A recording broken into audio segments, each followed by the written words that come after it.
you doing? Waking up, shaking yesterday's blues, yeah. Turn the TV off, this bad news, man.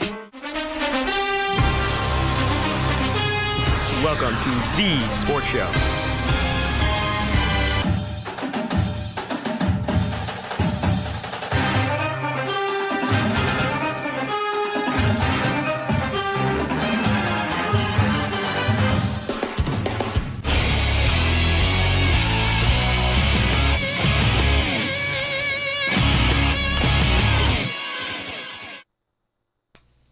Good morning and welcome to The Sports Show here on Link Effect Radio. I'm your host, Ryan Kirby. We have a great show for you guys this morning. But first, I want to talk about, now this may not interest you guys, but I'm going to talk about it anyway. It's the Conor McGregor and Khabib, pardon me if I did not pronounce this right, Nurmagomedov fight that happened Saturday night. Now, there was some controversy after the fight as Khabib had actually jumped over the octagon, over the barrier, and attacked one of McGregor's training partners, or one of his trainers. There was controversy because of that, his winnings will be held by the Vegas Sports Commission until an investigation is done. Now that is a big story only because this fight was actually a result of the bus incident that happened with McGregor when he threw a stool at the bus that Khabib was riding in Brooklyn, long before this fight ever came about. But when you look at, the premeditated stuff, as Khabib was saying in his press conference, McGregor was, insulting him, like crazy. But the thing is that Khabib didn't have to do what he did. He could have just ended the fight and said, okay, he didn't have to go out. Now I'm joined by Mike. Dave, sorry. Oh my God. I'm on mic 3. Now, what is your opinion on that? Do you think what Khabib did was right, to attack one of McGregor's training partners? I think it's all hilarious. I think it's like a big spectacle, and I don't really follow the UFC all that much. I mean, I'll watch some of the bigger events and stuff like that. But since it started, the UFC was really just mostly about the fight and fighting. And since these new owners have taken over, which I don't really know anything about, it seems like they're more into the spectacle, like the WWE entertainment aspect of it, which draws money. So I get it, but to me, it's just a big spectacle to get people talking. And so you think for him that was just to get more people to watch the fight? The whole bus incident, and then having Well, yeah, exactly. I mean, I think that bus incident was something that just had really happened, but, something that's real that everybody's already talking about. Hey, let's use that to promote this next fight. Right. And then also, like, with the press conference, like, I actually watched it, and they actually had to hold Dana White, the president of the UFC, actually had to hold back both fighters. Well, McGregor was, trash talking, saying, hey, come at me, I'm ready, whenever you're ready, go for it. And they were pushing McGregor back, and all of a sudden you see McGregor throw a foot. I mean, it was like he was kicking a field goal. I mean, he just threw a kick. And then after that, you see McGregor go and walk away. And guess who's behind McGregor with an Irish flag? Drake. He's back there with an Irish flag draped around him. And I thought to myself, I'm like, you got to be kidding. Drake is with Conor McGregor. Of all things he could be doing on a Friday, he's with Conor McGregor at the press conference. And that just blew my mind, in my opinion, because, Drake's all about, Toronto and this and that. But, Friday he's in Vegas with Conor McGregor at a press conference. Like, it's all hype. I mean, look at when McGregor and was it Mayweather? Mayweather. Right.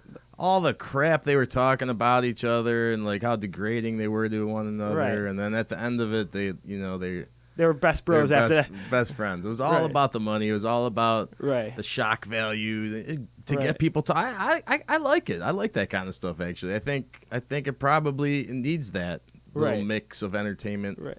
And I mean, you look at McGregor going into a boxing ring, not really allowed to use his feet. He really had to keep his cool during that. But then you also think about Mayweather was probably getting millions of from people buying the fight and watching it. But you already think about Mayweather's already. He got paid big money. Oh yeah.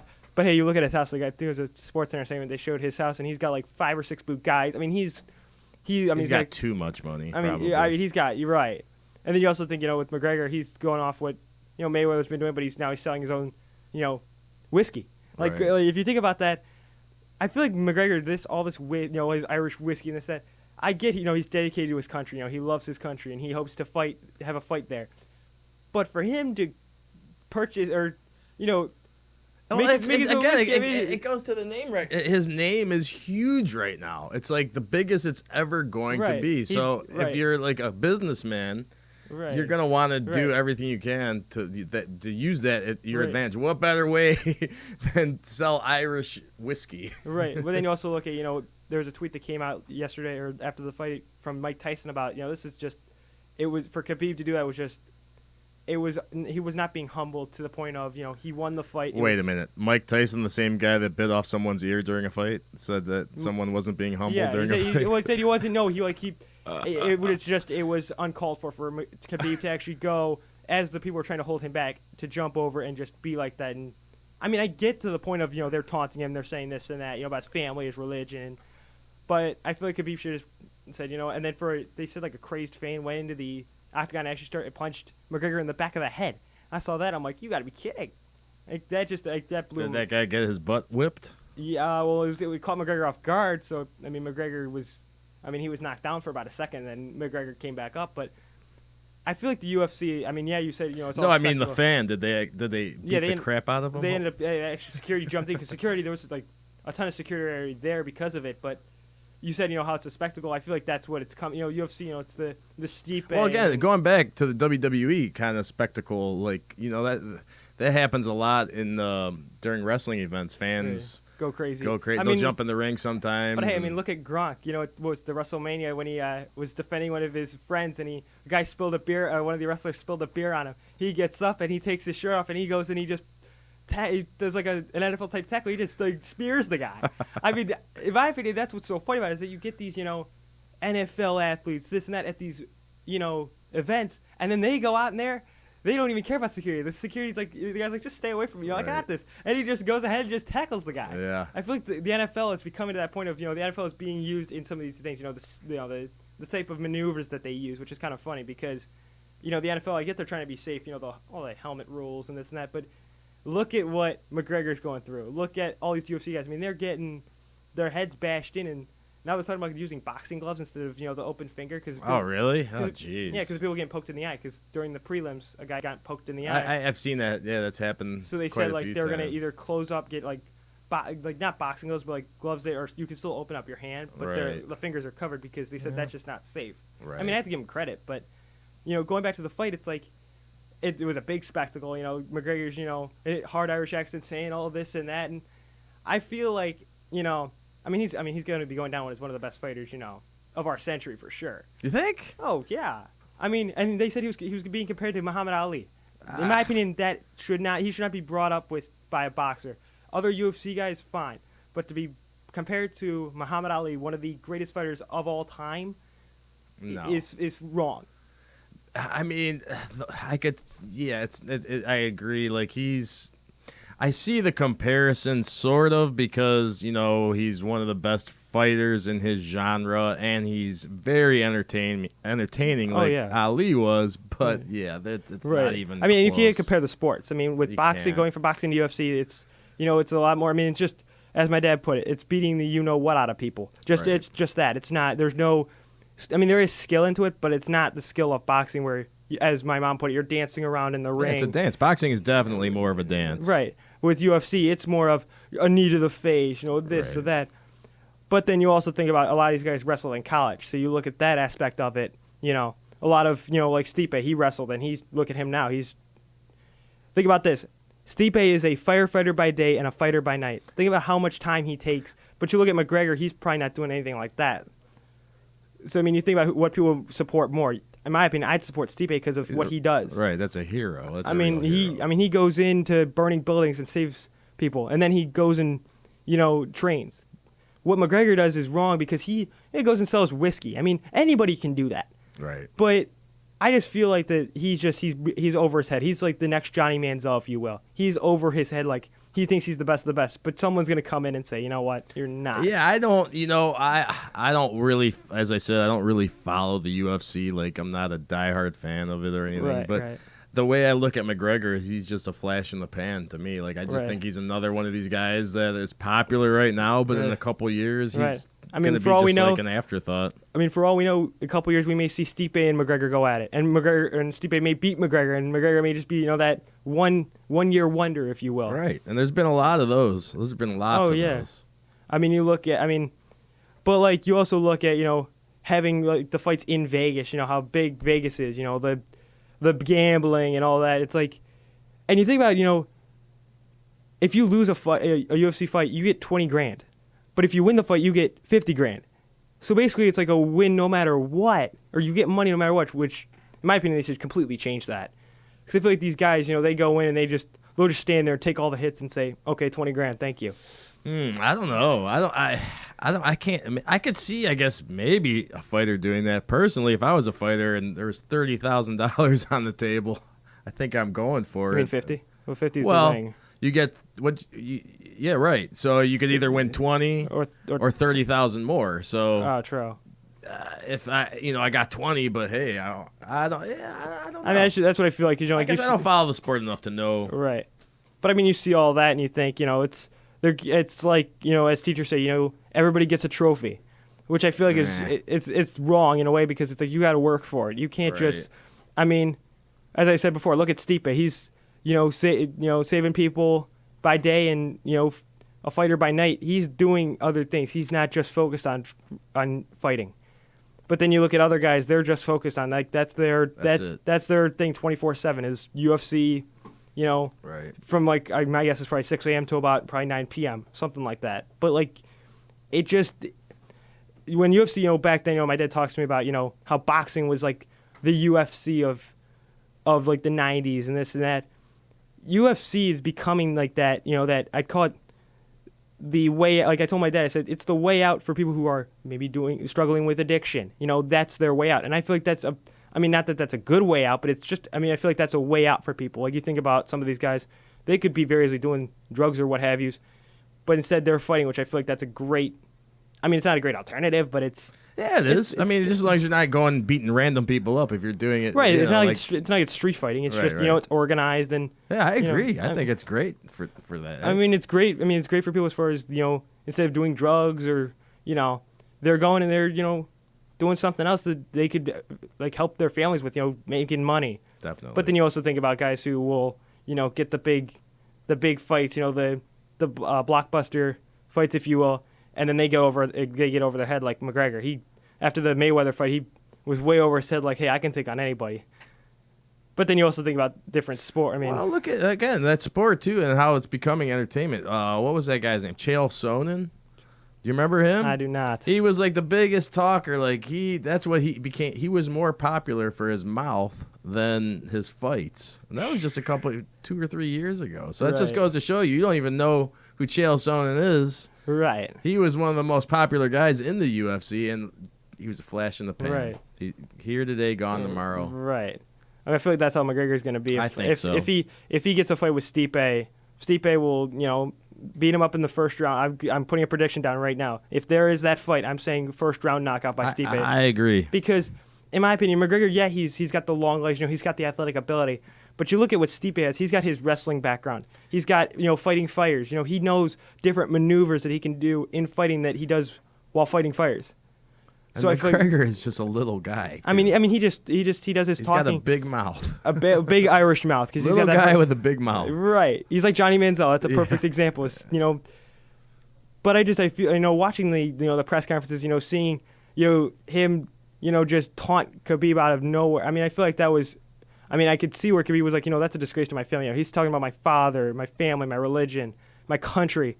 But you think about everything that's going on with Russia right now, the whole investigation into the voting. Think about how this fight probably had it. That's probably was such a big hype because Khabib is from Russia. So you look at that.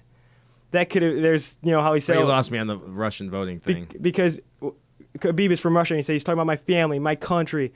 Yeah. You look at what's going on in Russia with the whole voting. How they could have with Trump and all the voting. How they could have hacked into the votes. With Putin. I feel like that had an effect. Like that sort of all that hype. Just for the record, though, that was not the Russian government. It was like companies, and they were doing it for both sides. They were doing it for Hillary and Trump. But Okay, anyway, I thought it was. it's mainstream news garbage. Right. It's fake news. Fake news. But like you think about that. He is from Russia. You know, Right. and all the stuff. With Putin and this and that. I feel like that's what McGregor's thing was. Is okay. Let's go after him. At the press conference. Let's taunt him. But I feel like Khabib could have just lost. He probably is going to lose his title and possibly $50,000 if this investigation comes out. And But if it does, he loses. Either way, it's a win-win for the guy because we're talking about him right now. I didn't even know who he was until this morning until you started talking about him. right. That's the thing is that nobody knew. Everybody's talking about him and the situation. So this guy's Right. winning no matter what. Right. But like it just goes to show nobody knew who this guy was until he beat McGregor and he goes and pulls the stunt. Right. But you also think about no one knew that he was on that bus when McGregor had his temper tantrum, if you will. Right. Nobody knew that he was on that bus, that he was one of the injured. So you also think about that. Everybody thought, okay, it was just he just attacked a random bus, with civilians. But then you look at going into detail about okay, who was on that bus. It was fighters. They were supposed to fight that night in Brooklyn. Right. And then you find out Khabib was on that bus and now he's gonna come fight McGregor. But I feel like McGregor, that was. I mean, he did get charged. Everything came out like that, but I feel like that was also all the hype with the fight is, Yeah, all that stuff was real. I don't think like that was scripted. Like, hey, attack this bus. No, he just But as a promoter, right. You think you use it. right? I mean, that's money. That's music to your ears. Yes. I mean, anything that a fighter can do to get a fight started, that's something they'll use. TV, pay-per-view. I mean, the crazy thing is that looking into controversy creates cash. Right. But then you also look at pricing, like I know like a couple fights I've seen have been, hundreds of dollars, but then you look at this fight, it was only $64.95 on pay-per-view. That blew my mind because you think about how big the fight was, all the press and having it be in Vegas. I was expecting, $125 fight as far as pay-per-view is concerned because you look at the Stipe fights, like the last Stipe fight that I ended up not buying because it was so much, it was like $140. It was against Cormier. I'm like, okay, now that is priced right. But some of these fights that you see with the amount of money they're putting into these pay-per-views, it's like, isn't most of the money going to the fighters anyway? Yeah. I mean, or even Dana White going into his pocket for personal use.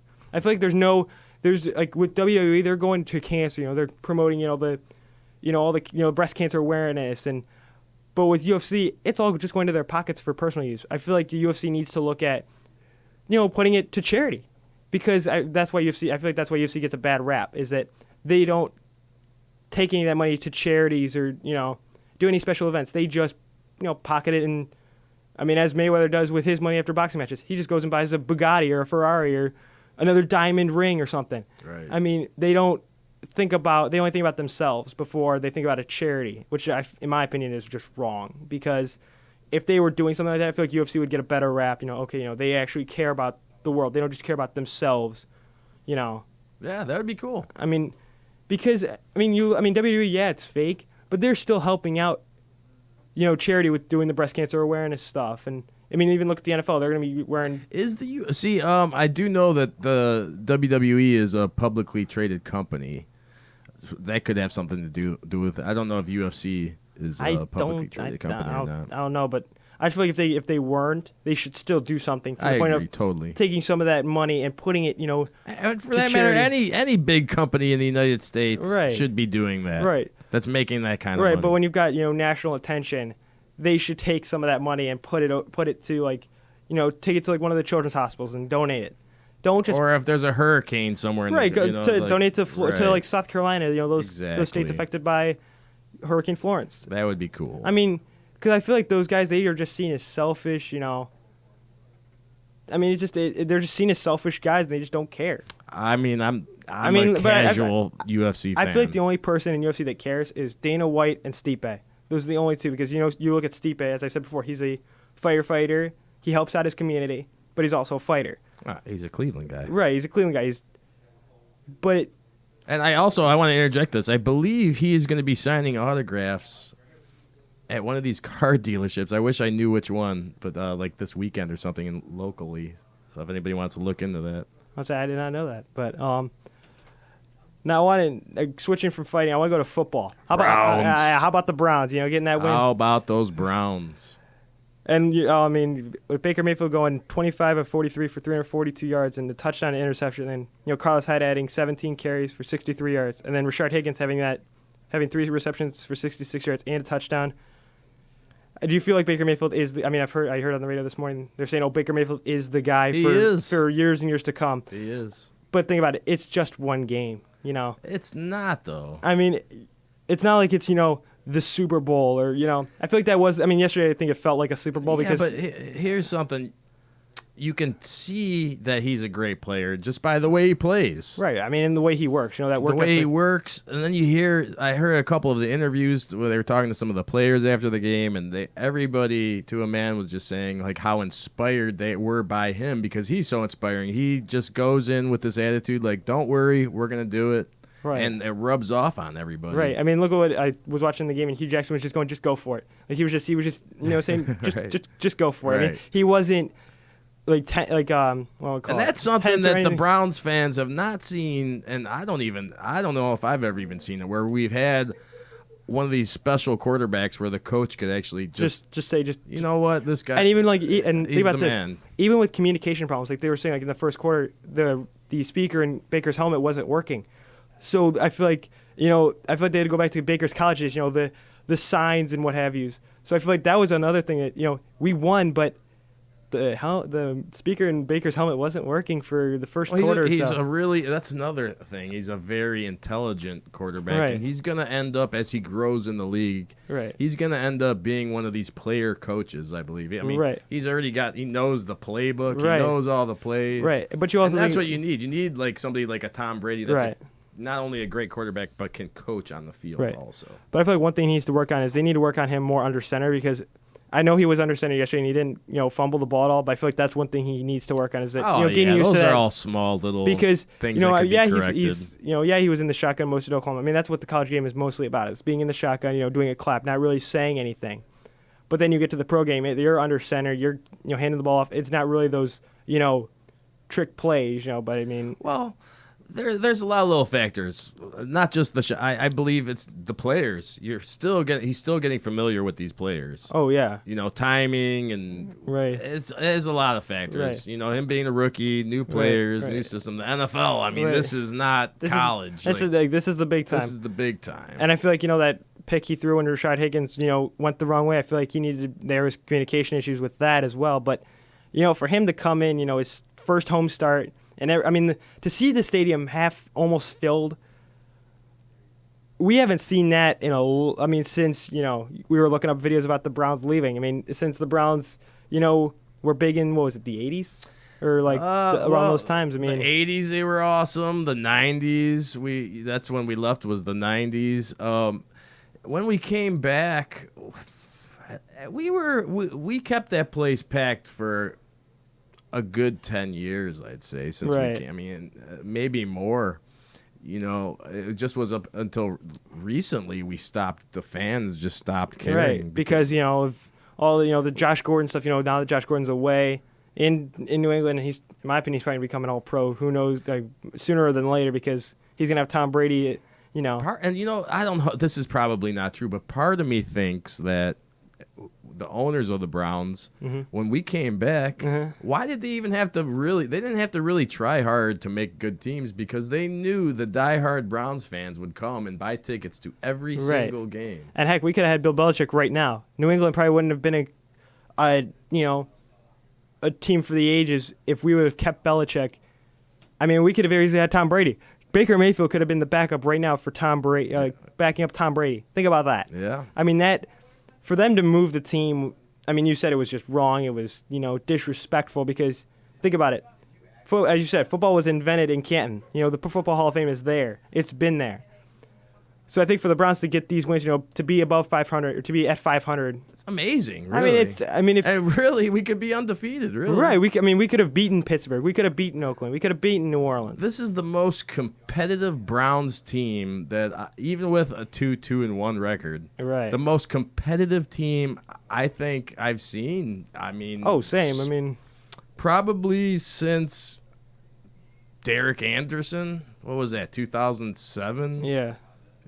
I mean, this is great. I mean, it's surprising everybody. It's awesome. I mean- actually have goosebumps right now, just talking about the Browns and how exciting and how just the excitement of the future. I mean, even if I don't think anybody really expects us to make the playoffs or anything right. this year, I mean, but it could happen. it's not out of the question. Right. We are so competitive right now. It's not out of the question. Right. But I'm just really personally excited because for who loves saying that, oh, wait till next year. But this is the first time Right. I can honestly say to myself, next year is going to be really, Right. really special. And actually, next week the Browns have the Chargers, where the team that we had our first win on Christmas Eve, and they play the Chargers next week. Now that they're called the LA Chargers, but oh, that's so weird. I mean, yeah, I mean that's still, but you look at Baker Mayfield, all this stuff, I mean, he hasn't. I mean, in my opinion, I thought, okay, he's gonna become the next Johnny, over his head, cocky and everything.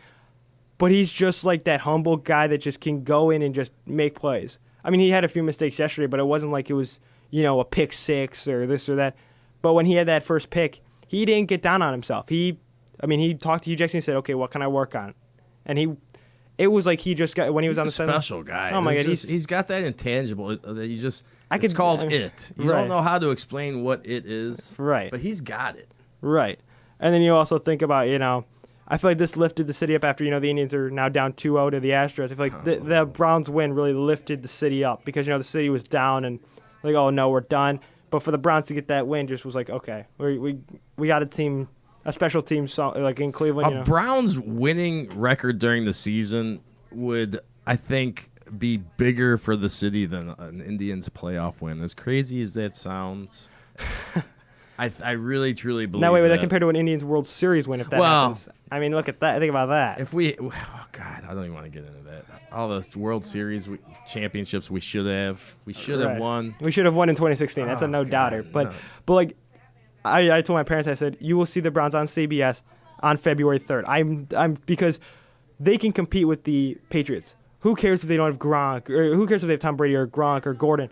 I mean, We've competed with everybody we played. right? I mean, we competed with the best team in the AFC North, the Steelers. Yeah. With the second best Shoulda team, beat 'em. the Baltimore Ravens.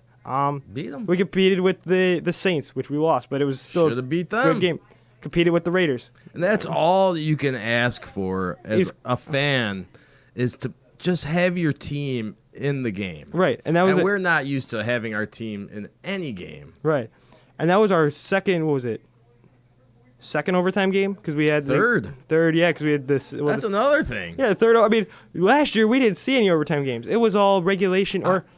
I mean, the one overtime game was against Pittsburgh late in the year. So I was listening to Jim Donovan and Doug Deacon call the game yesterday, and Deacon, he mentioned like this should be some kind of record. Out of 5 games, 3 of them are overtime.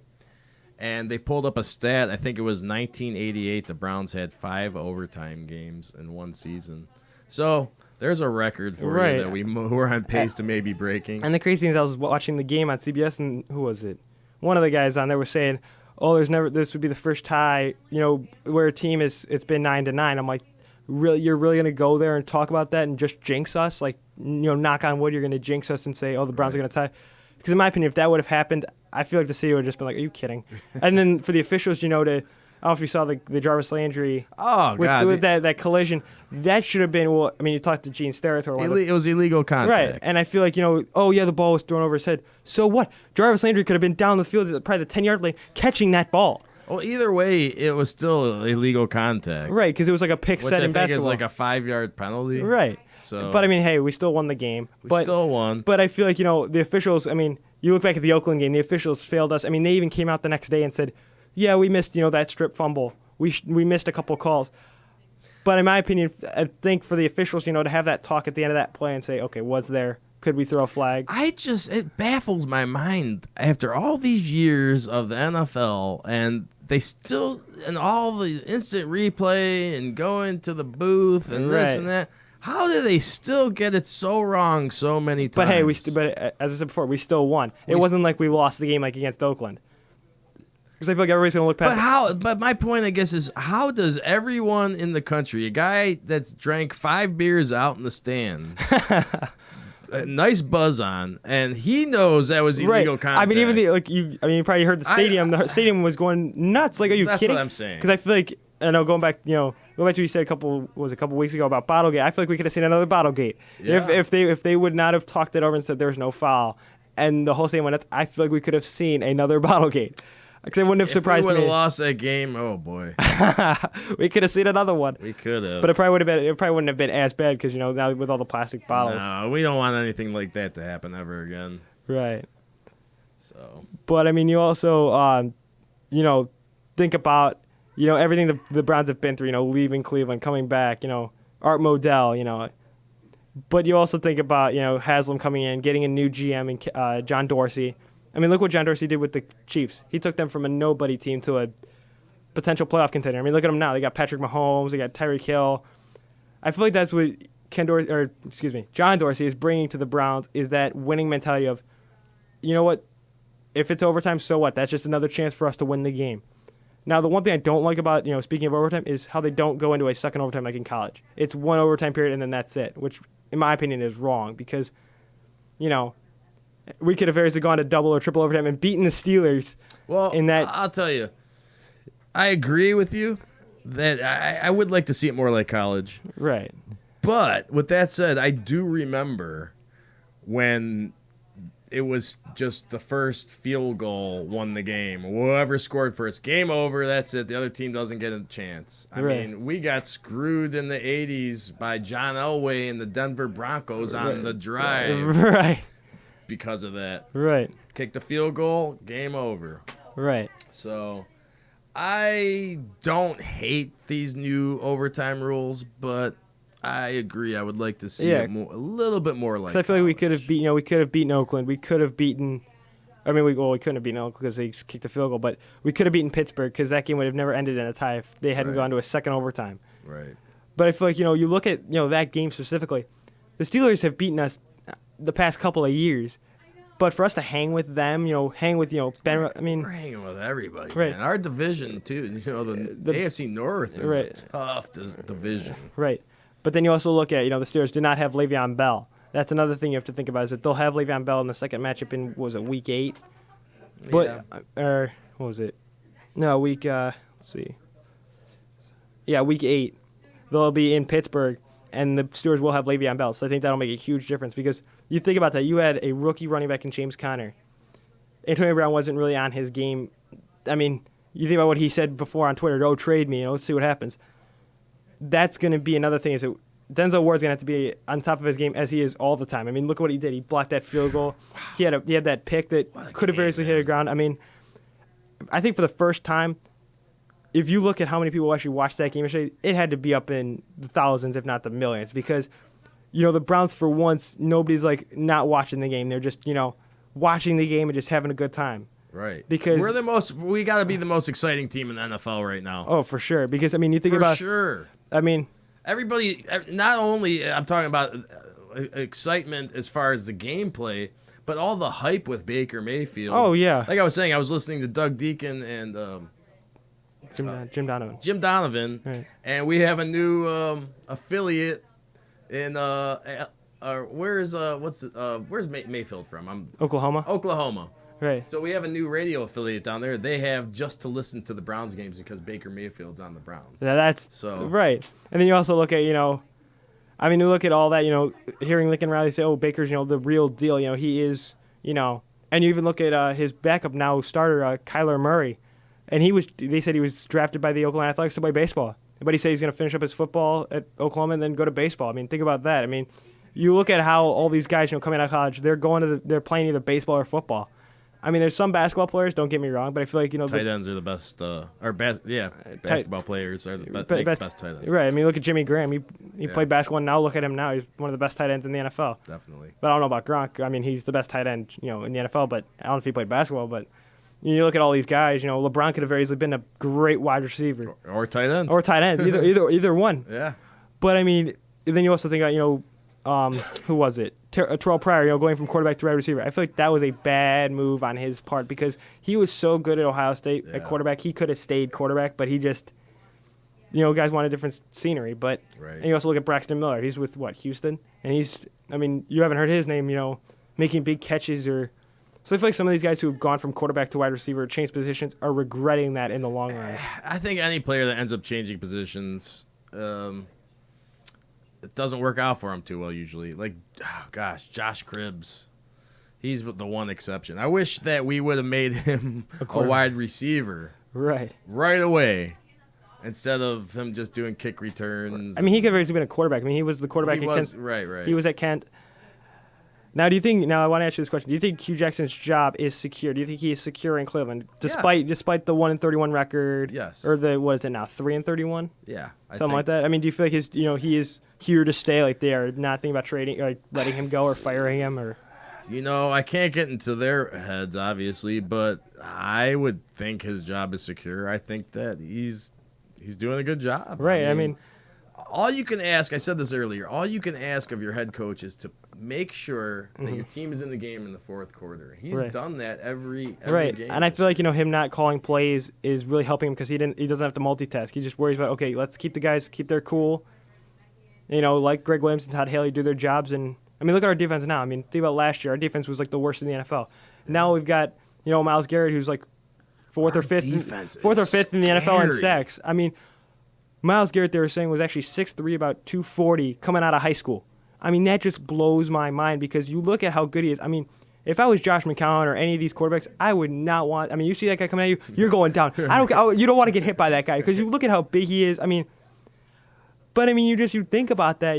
He was out last year, right? But then you see him come back, and he's he's a freak of nature. Yes, I could see him being the next, James Harrison or the next, Terrell Suggs, even if once Suggs retires, or I mean, any of these good guys. I mean. You look at him and you. Do you know? Could you pull up this stat? It seems like he's had a sack every single game, at least one. Yeah, well, then he had a half sack yesterday as well. But I mean, let's see. Yeah. Only a half a sack. Yesterday, yes. Oh, okay. I thought he had a sack. But I mean, and then you also think about Jabril Peppers. I mean, he's gonna be a record setter. I mean, he's got. Let's see. So he's got 12 sacks for his career. And yesterday's game he had a half a sack. Okay. But I mean, you also think about Jabril Peppers coming in and making hits. I mean, that hit he made on that guy? What was his name? Andrews. Yeah. They were saying, that could have been. You see John Harbaugh on the sideline going, that's helmet. That's a hit to the head. But you also look at that and you think he wasn't really going for the head. It wasn't. I mean, the guy flipped, did a somersault. But it wasn't like Peppers led with his helmet. He led with his shoulder. But it looked like, because it happened so fast, that he led with his helmet. Right. Because I feel like I was worried. I'm like, okay, this guy, he's going to get thrown out of the game. That's it. But then you also look at, Peppers making his adjustments as far as, when to call a fair catch. If there's guys 15 yards in front of you, you don't call a fair catch. You run it. But, I think it's just funny when he makes those mistakes. He just puts his head down and says, oh, shoot, I did it again. Yeah. And then I have not seen Hugh Jackson or Todd Haley put Peppers in as a wildcat. Because I feel like defenses in the NFL look for us to just do the basic stuff. They don't look for those, trick plays or those special things, So I feel like if the Browns were to do that against the Chargers won't. They'll be like, okay, what are they doing? Like, it'll confuse them. Because I feel like that's why we've been losing so much. We've been doing some razzle dazzle type plays though. I mean, it just haven't been working out too well. Like that double reverse. The double reverse. But I feel like the Ravens were ready for that. I mean, and the guy made a stupid decision on running backwards. Like that could have very easily, But then you also look at what the Ravens did with Lamar Jackson. He's not even the starting quarterback, and they're bringing him in and then putting Flacco as a wide receiver. Right. But I mean, and you also think about Baker is a runner. I mean, if he knows what to do, if he feels that pressure. I mean, he was only sacked once yesterday, and if he feels that pressure on his back, he does the Superman plays, if you will. I mean, but he doesn't try to make them. He just try to do juke moves. If there's an opening, he goes. So I feel like for him, that's a big adjustment, a big bonus for us is that he's that runner. Like with Tyrod, he would just stand in the pocket and let the pocket collapse on him. Yeah. He wasn't that athletic guy that we thought we had. Right. But I feel like, from the very beginning, we should have started Baker week 1 from the very beginning. Because in my opinion, if we would have started Baker week 1, we would be, 5-0. 5-0 right It's a now. possibility. It's a good I possibility. mean, and then you also look at the addition of Carlos Hyde and even Nick Chubb. I mean, look what he did against the Raiders. I mean, he had those. He looked like the guy from Georgia. I mean, he looks like an old Trent Richardson. But I don't want to. I hope he doesn't. Well, you're talking about when Trent Richardson was like the man. It was like he was yeah. like one of the best running backs in the Right, NFL. But then you look at Carlos Hyde, from Ohio State, and look what he's doing now. I mean, he looks like that guy that we saw when he was in the Scarlet and Gray. I mean, all these guys that are coming to Cleveland are looking like they just came out of college and were just drafted. Like they look like rookies. Like they're running the ball really well. Our whole team. I mean, gosh, our defense is just a bunch of young, talented kids. Yeah, our but offense. But you look at the Cavs when LeBron was here and we won that title. We had a young team with the Cavs when they won their first title. Yeah. I feel like that's the thing is that the Browns, in Cleveland, that's what it is. The Indians had a young team, they did decent. The Cavs had a young team, they won a championship, and now it's the Browns' turn. And that's why everybody around the league, especially with the acquisition of Baker Mayfield, Right. is really excited about the Browns. Right. Because we are the young, up-and-coming team that's We're to be the next going to be the future. I feel like we could be the next New England Patriots. We could be. That team that just. In my opinion, I don't want to. No offense to the Cavs, but I feel like we could be the next Golden State Warriors. That super team, if you will. If we can get good guys out of coming into the draft next year, if we could get something for some of these guys, like, without that, what was his name, Randall or Mitchell, the corner, even with him not playing, we still had a good defense. I mean, I feel like Denzel Ward is. I mean, even though he is a young guy, I mean, he's showing that, hey, I can be the next Joe Hayden. I honestly think he's better than Joe Hayden. I mean, I kind of think Joe Hayden was like pretty overhyped. Oh, yeah. Honestly. I mean that too, but looking. He never made plays like this. I mean, no. I mean, he never covered. How many blocks did Joe Hayden have? None. But then you also think about who covered Antonio Brown better, Denzel Ward or Joe Hayden? Definitely Denzel Ward. I mean, Brown only had one catch in the tie against the Browns. I mean, Ward is the best corner I've seen. I mean, again, it's early. Right. He's young, but man, the talent that we have on this team, it's so good. Look how many penalties do we have? like not hard. I mean, the Ravens only had one penalty in the entire game, and that was a penalty that actually helped us. It didn't, We had a bunch of penalties. Right, but it was mostly on Garrett, because as I said, because of how he stands. I mean, even just as a team, I don't know what the count of penalties is that we had. It feels like it was like 20, but I'm sure it wasn't that many. But even with all those penalties, that's what I'm saying. The talent of this team is unbelievable. Right, and you also think about you said we're a young team. I mean, you look at Denzel Ward now. Who's better, Jalen Ramsey or Denzel Ward? Who would you rather have? Ward. Now, see, you think about that. Ramsey, I was talking about. Tyreek Hill. He's not a receiver. He's a kick returner. But then you also look at Denzel Ward. He's not that cocky guy. That's one thing I do like about Ward is that he's not like Jalen Ramsey, where he doesn't, go on raids about, oh, this guy's overrated. Oh, this guy's overrated. He just plays his game and that's it. Right. He doesn't worry about the outside noise. Because I feel like, last year's Browns team, they were a lot of, outside, cocky guys. But then you look at the team now and it's, bringing Jarvis Landry in, that good work ethic, he said from the very beginning he did not like Josh Gordon, period, because of his work ethic. And I feel like that showed Hugh Jackson, like, okay, we got it, It shows when these guys are saying, hey, I don't like this guy, I feel like Jarvis Landry is becoming the LeBron James, that, okay, I don't want to play with this guy. That whole field general type Team of guy. leader, right? Team leader. Because I feel like once Baker Mayfield, hits that hit, if it so happens that we're talking, AFC Championship game, I hope. But you look at their schedule. I'll start drinking. I'm gonna announce it on the radio right now. I don't drink, but if the Browns make it to the playoffs, I'm thinking to have a few beers. But look at their schedule coming up.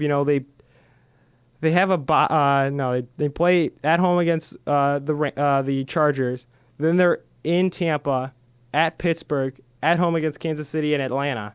Then they go to Cincinnati, and then they're at Houston, at home against Carolina, another great team. At home against Cincinnati, and then at Baltimore. Now, I don't see any. I would love to see them face New England personally in the regular season because I'd love to. I think that'd be a great matchup, you know. But you also look at, they got to face Carolina. Cam Newton, one of those up and comers. You look at Houston. Deshaun Watson, one of those up and comers. I feel like this is really, if these next couple of games, from the Chargers on, is really going to show what the Browns can do because these are all playoff contenders. Tampa with Jameis Winston, Atlanta with Matt Ryan. I guarantee you, every one of these teams, when they see us on the schedule, they're not going to be like as happy as they used to be. They're gonna be scared. They're like, oh no, here comes Myles Garrett. It's not gonna be like, oh yeah, like the Browns. Now it's gonna be like, we right. gotta play the Browns. Right. We're not the laughing stock of the NFL anymore. No, we're not at all. I feel like we're. I mean, it took us a while to it took us a while to get that name off of our chest, but It took the stability of building a good team, right, and finally bringing in that quarterback. And I know that he's only played a couple games. Right. It's still early, and nobody knows for sure. But I'm pretty, as most other people are, pretty confident he is the man. He is the future, and he's going to lead us to championships. Right. And you look at it now. Like I'm looking up the jersey sales for Baker Mayfield. He's one of the highest. He's one of the most bought jerseys in the NFL. I mean, It's not Tom Brady. It's not Matt Ryan. It's a rookie quarterback from the Cleveland Browns, of all places. Right. Think about that. I mean, heck, I had to order my jersey a few days ago. I couldn't. I mean, if I would have ordered one, it would have been shipped till October 19th.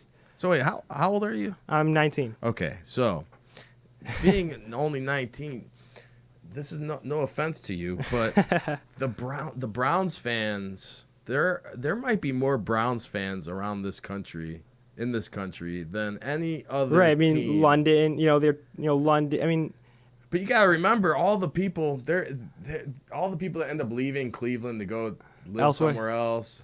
They stay Browns fans. Right. I mean, they're Browns fans. Florida, they have Browns bars down there. California, there's Browns bars. Once the Browns start winning, they come out of the woodwork, the Browns fans. And and they spend the money on the jerseys. Right. They spend the money on the tickets. The jerseys. I feel like once Art Modell, once he had his way of going to Baltimore and all that.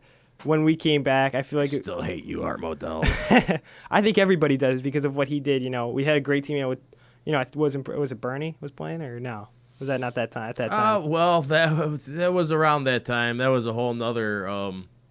That was one of the reasons why we didn't want to keep Belichick because we had Bernie Kosar. Belichick didn't like Bernie Kosar, so he got rid of Bernie. Wow. So there was everybody in Cleveland loved Bernie, which is why we hated Belichick at the time.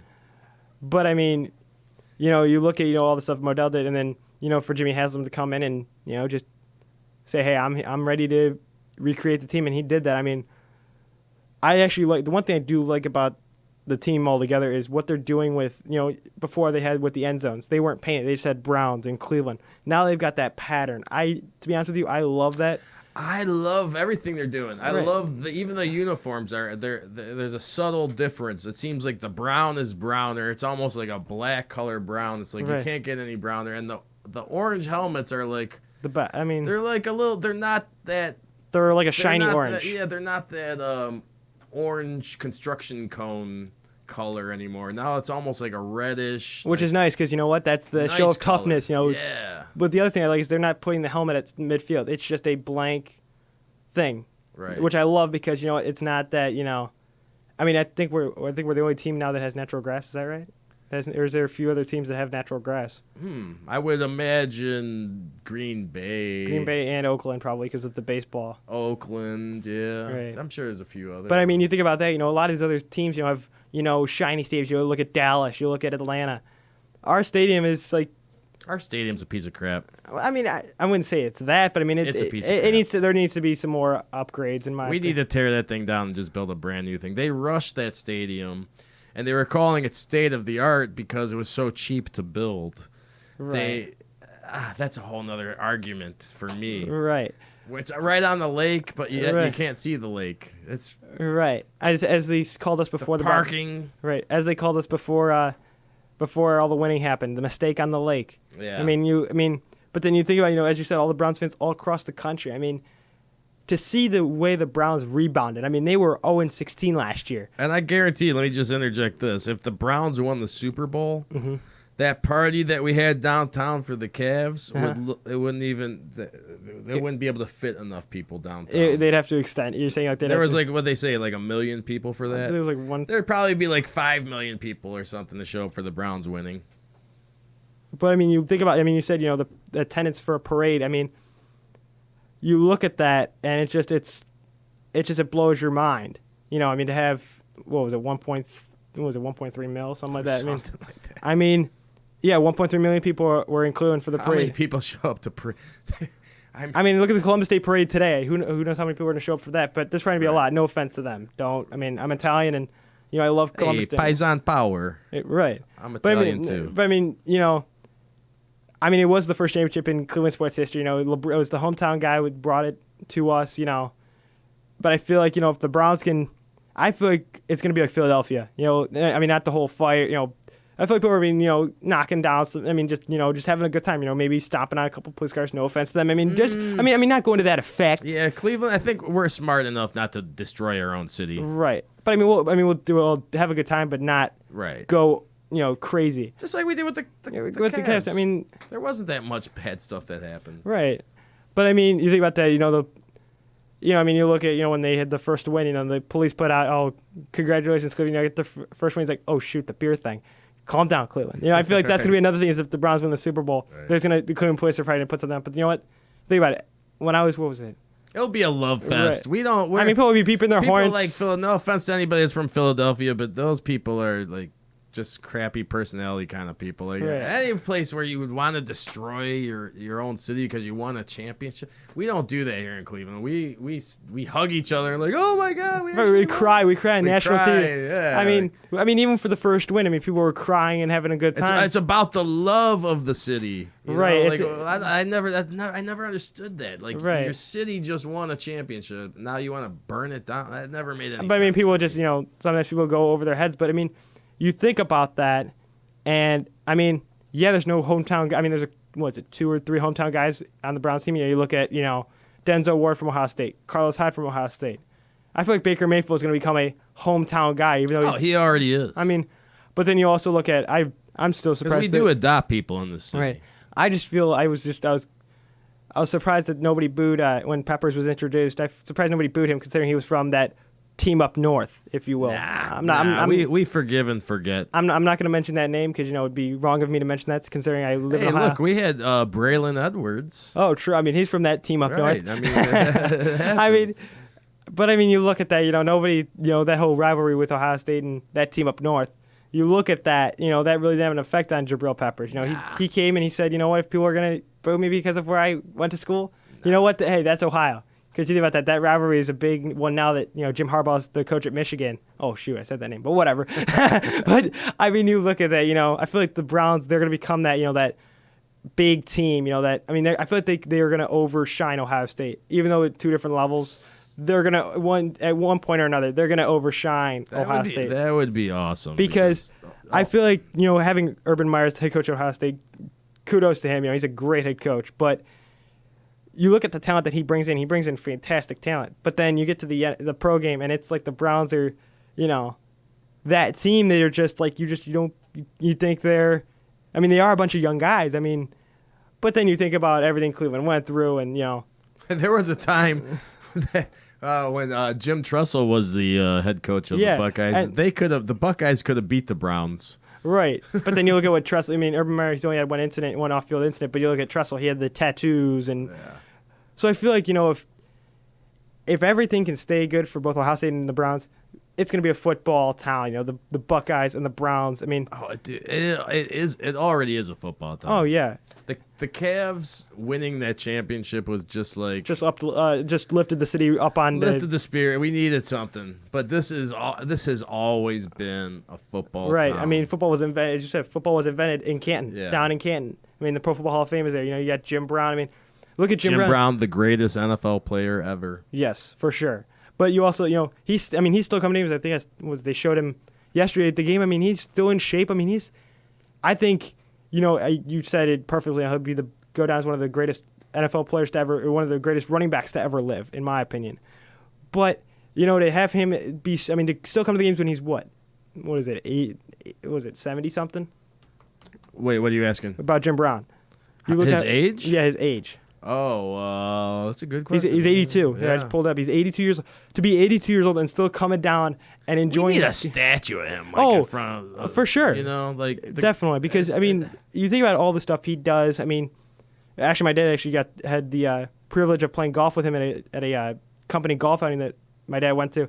He said the guy's a great golfer. You know, he's a great people person. You know, he has a good time. He doesn't go overboard. I mean, he's 82 years old and still going to football. I mean, he's still driving and going to football games. I mean, and he's an activist also. Right, I mean, like he's not. That's another thing that's awesome about the guy. Like he fights for people. right. I mean, he doesn't. I mean, he Not just sports. Right. I mean, he loves the Browns. You know, he's one of those guys that showed that mentality of a diehard Browns fan, no matter what happens. Oh yeah. I mean, that's the thing is that you look at him. I mean, he played very well with the Browns, and now he's you said an activist for not just sports but everybody.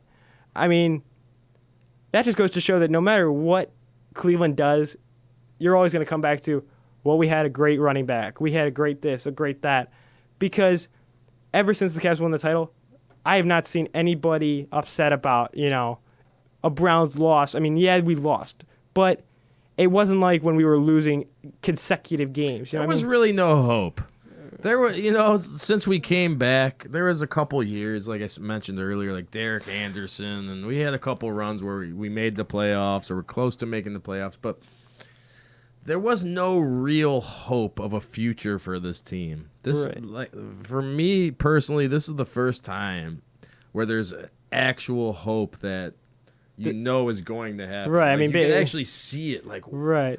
You can't explain it again, but you Right. see it happening. Like when I was watching the game yesterday, I counted probably 7 or 8 people wearing Baker Mayfield jerseys. I mean, to see the people wearing the gear and just having a good time.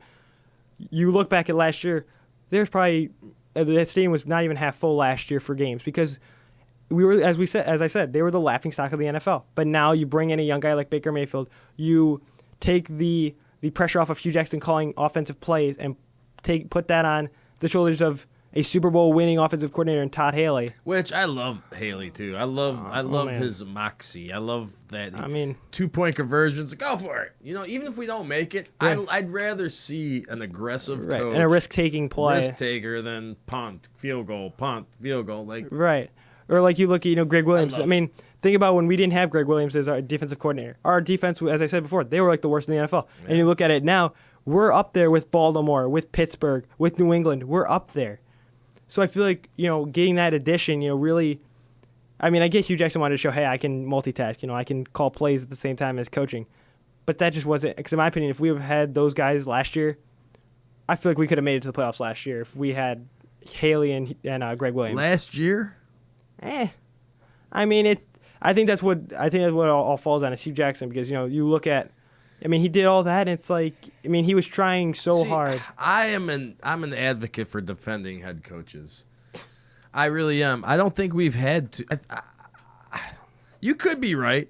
Maybe you are right. Maybe it was his coaching. Maybe it was because we probably could have won more games. But I think the worst thing that he did was doing that. He jumped into Lake Erie when it wasn't cold. He did it in June, which I think was wrong because he said he was going to do it when it was freezing cold, and I feel like he let us down. He let the whole city down. Like they were all happy, like, hey, he's going to jump into Lake Erie when it's freezing. You're right. I mean, that's not that big of a deal. Right. But I agree. He should have done it in the cold. In the cold, because in my opinion, that he just walked into the water with his family and his whole foundation. Right. He didn't have any fear of, oh snap, it's going to be freezing in there. Like he didn't have that effect. So I feel like, and then also I feel like the other motivation for the Browns to win a lot of games this year is that whole 0-16 parade that someone put on. It was, just the laughing stock, I mean, that was basically a session for people to protest, like, oh my God, what are the Browns doing? Like, well, they probably did protest and not buy too many tickets. Right. That's protest. But now you look at this now, I mean, that was their first win since their first win on a Sunday since December 13th of 2015 when they beat the 49ers. Wow. I mean, for them to win on a Sunday. I mean, we're not talking about a college team. We're talking about a pro team, their first win on a Sunday. That's when they normally play their games, is on Sundays.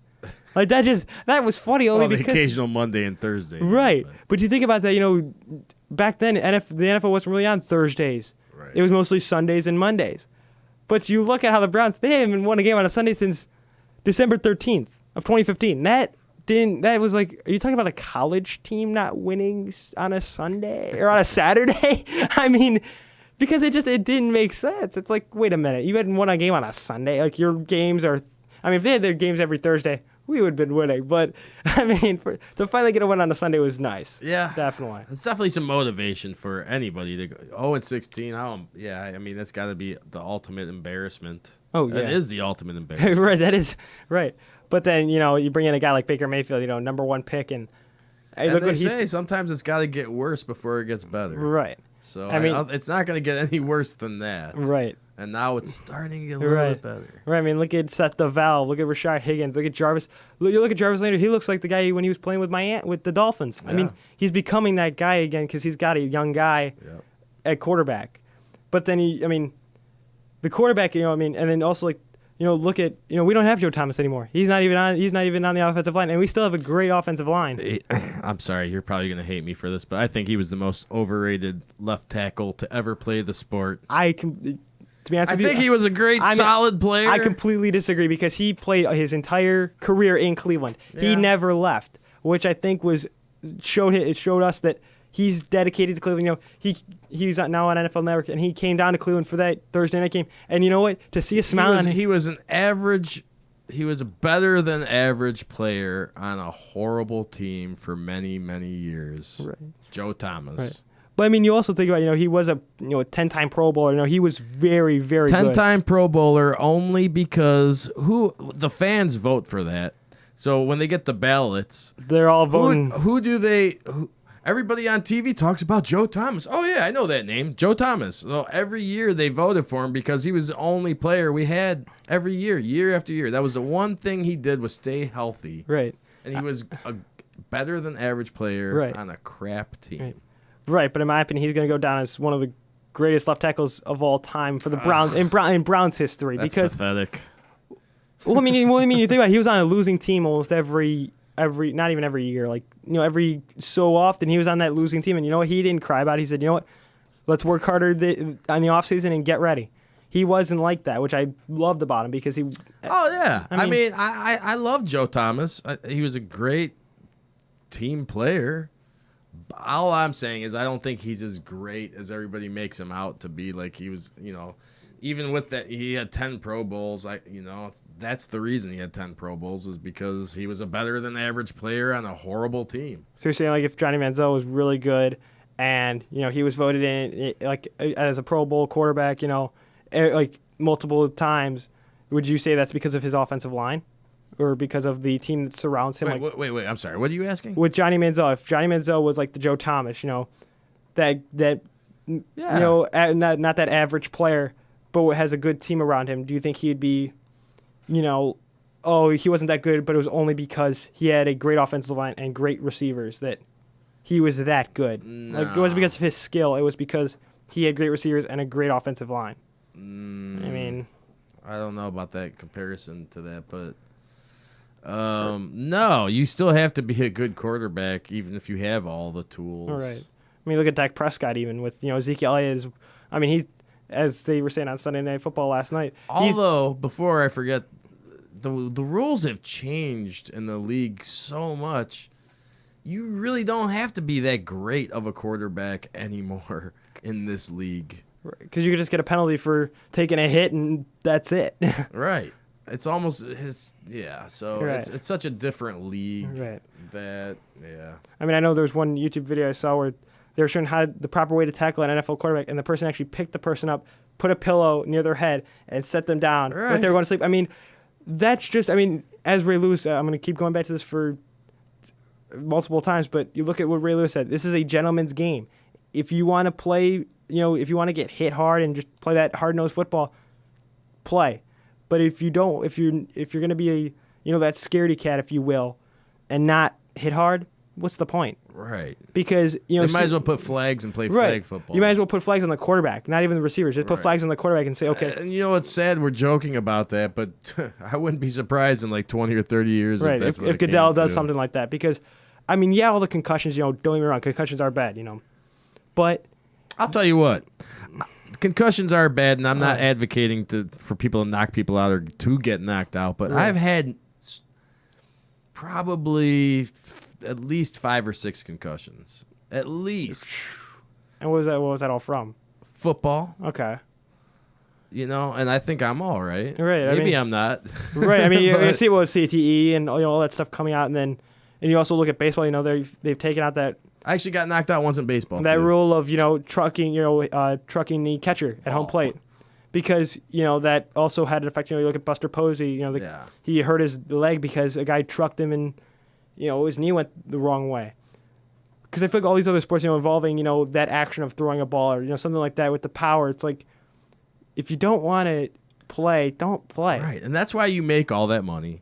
And Yeah. that's what the nature of the sport is. It's like the excitement and the thrill and like something could happen. You Right. could get hit, you could Right, get knocked that's- out, hey. you could get injured. Hey, that's when you sign that contract. That's what it's all about. When you sign on the dotted line, that's what you're signing for. Is I'm here to risk it all. Basically, you're putting all your life on the line Yes. to play football. I mean they're going with the new tackling methods, and I also love that. With the youth players, teaching them, hey, you don't lean with it. You don't try to make that Showtime tackle. Okay, right. I agree with But that. now let's get back to Baker Mayfield, because I mean he took Oklahoma, a team that was not great, and took them to the Rose Bowl. Do you see something like that with the Browns? Maybe Yeah. this year him going to the Super Bowl. Going to that This pinnacle. year? This year, No. I could see that. I mean, if he keeps his head screwed on straight and everybody stays healthy, I could see Super Bowl. I may sound stupid, but you know what? You don't sound stupid. I mean, you sound overly optimistic. though. That's my nature. I could see Super Bowl only because you look at the receivers he has: Jarvis Landry, Rashard Higgins. You look at Seth DeValve at tight end. You look at David Njoku. You look at Nick Chubb, What was Carlos the guy's Hyde. name? Willies or whatever his name was? Yeah, but you look at all those guys. Like some of these like no names, and they're not that Jarvis Landry or any of them are no names, but you also you look at that and I could see us being that that dark horse team. That team that just I definitely could see the dark horse. I'll tell you this: if we continue to play like we played the beginning of this first quarter of the year, we could definitely make a playoff run. Right. It's scary to say that, but it could happen. I mean, anything's possible. I could see this being like that Cinderella story, if you will. That team that just shocks everybody. Like, oh my God, like the Cleveland Browns are going to the Super Bowl possibly. Like what? Like in my opinion, if the Browns get to the playoffs and they get to that one game away, from the championship, from the Super Bowl, everybody's gonna go back to the fumble and the drive and just like start talking about that. Like, oh, here we go. Here's gonna be another fumble, another drive. I guess for me personally, I try not to get overly excited about things just because I believed the hype so many times, year after year. Like, oh no, I really believe it this year. We're gonna do good. Right. We might make the playoffs. So it's just so hard for me to buy in right now. Like, Right. I'm gonna stay off on the side of the road and watch that wagon go by, and I'll walk closer and closer to it as the season goes on. If we keep winning, I'm gonna jump right on that bandwagon with you. Oh yeah, because if we can win the rest of our games, beating Pittsburgh in Pittsburgh, beating Baltimore in Baltimore, beating Cincinnati both at home and in Cincinnati. If we can get to 9 games, Right. I'd love to see that. If we Right. can somehow win 9 games. I mean, if we can if they announce, oh, the Browns are going to go, if we can clinch a playoff berth at home, the city will be, sky high. Right. I mean, Well, do you think we could clinch a playoff? Okay. So we're talking about the Super Bowl, and obviously to make the Super Bowl, you have to make the playoffs. right. You think we'd have home field advantage in the playoffs if we made the playoffs? If we keep winning games, I think we can, because that would be just. I mean, you look at even the divisional round, because that's our division. That we'd be either facing Right. Pittsburgh or Baltimore. What So about Cincinnati? Cincinnati- Aren't they like 4-1 right now?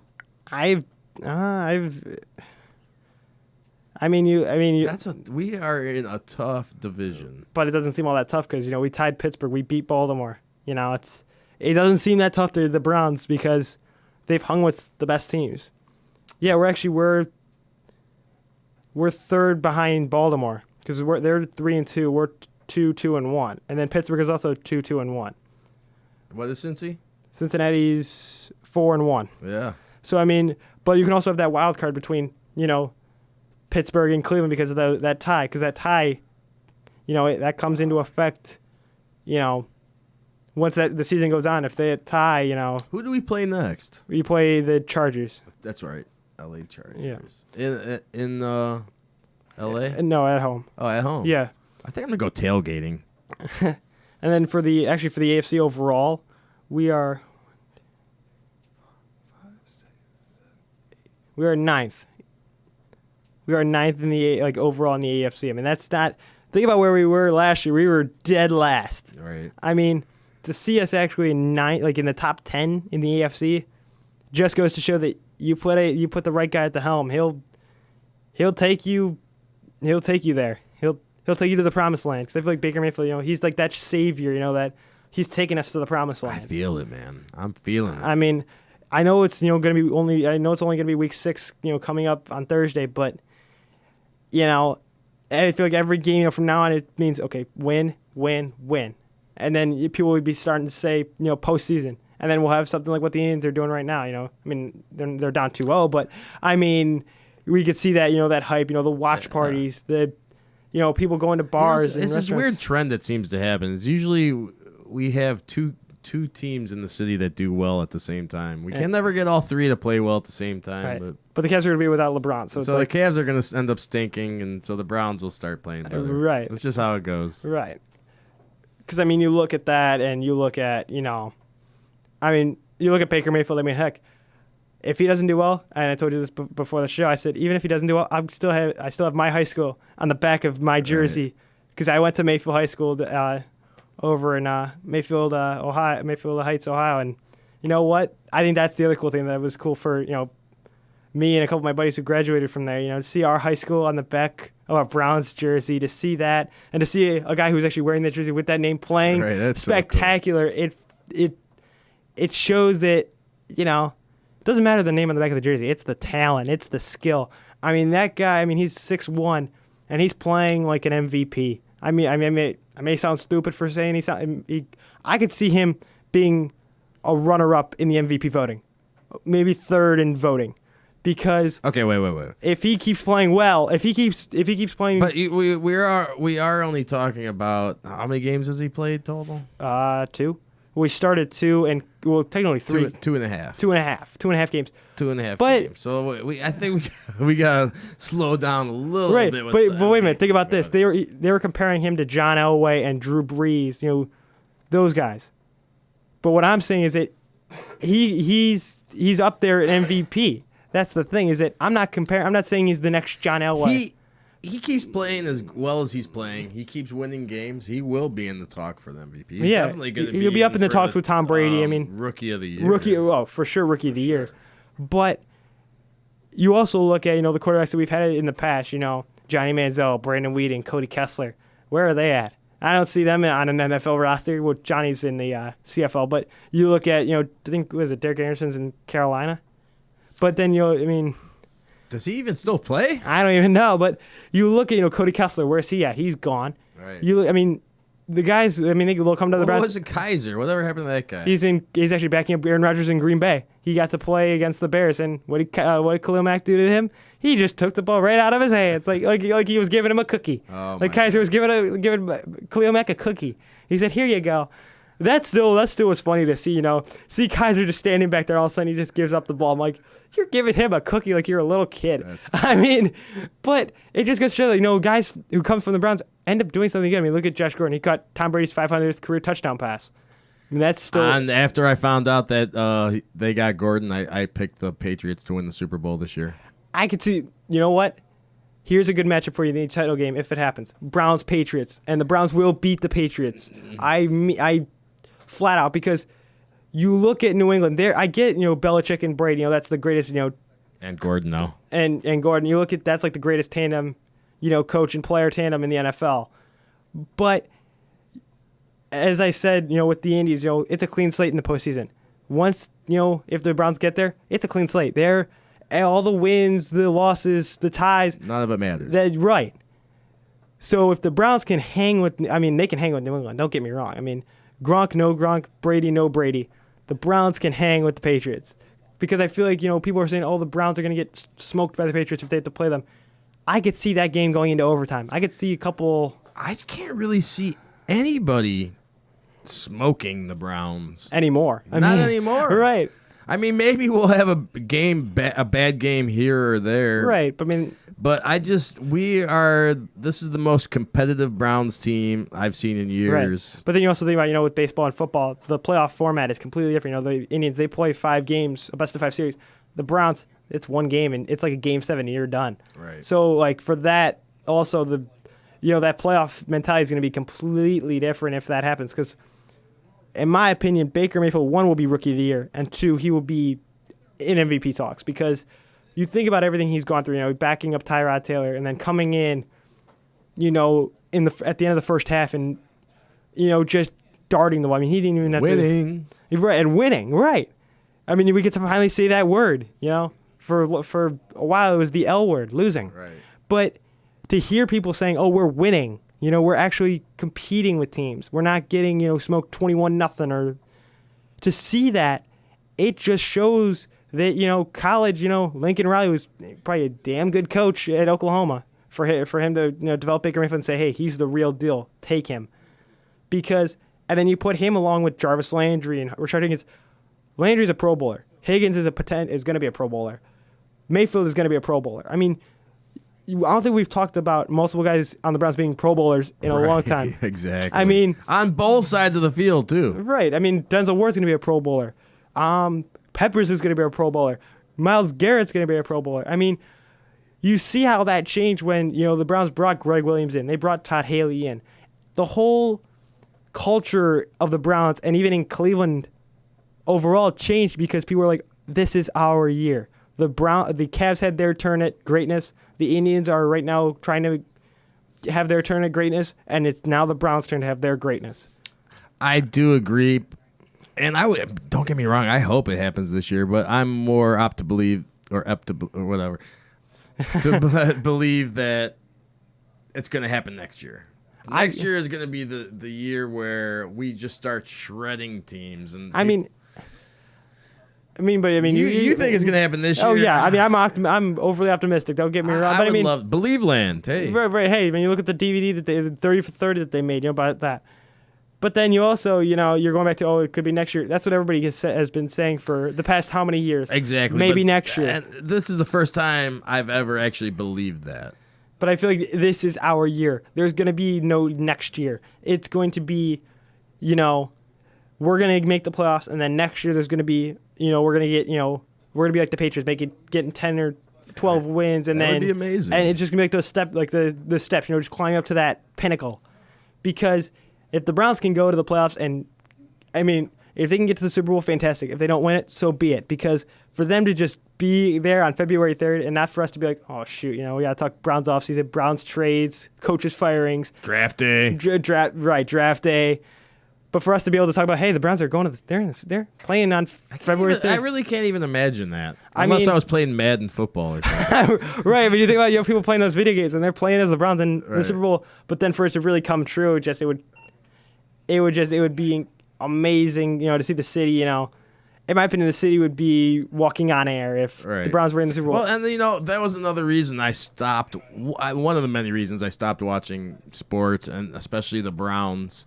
I was getting tired of being in a bad mood every Monday. Right. I mean, and then talking to people about the Browns. They stink. This is why they stink. And you look at the show on 92.3 The Fan called Browns Therapy Mondays. I mean, you think about it, the name of a show. Yeah, they're going to have to change the name of that show. They got to change it because it's not going to be any more therapy. No more therapy. It's Victory Mondays. Right. I like that one. It's Browns Victory Mondays because, I mean, for the Browns to, be that dark horse team, competing with Baltimore, competing with the former Cleveland Browns, competing with the Pittsburgh Steelers.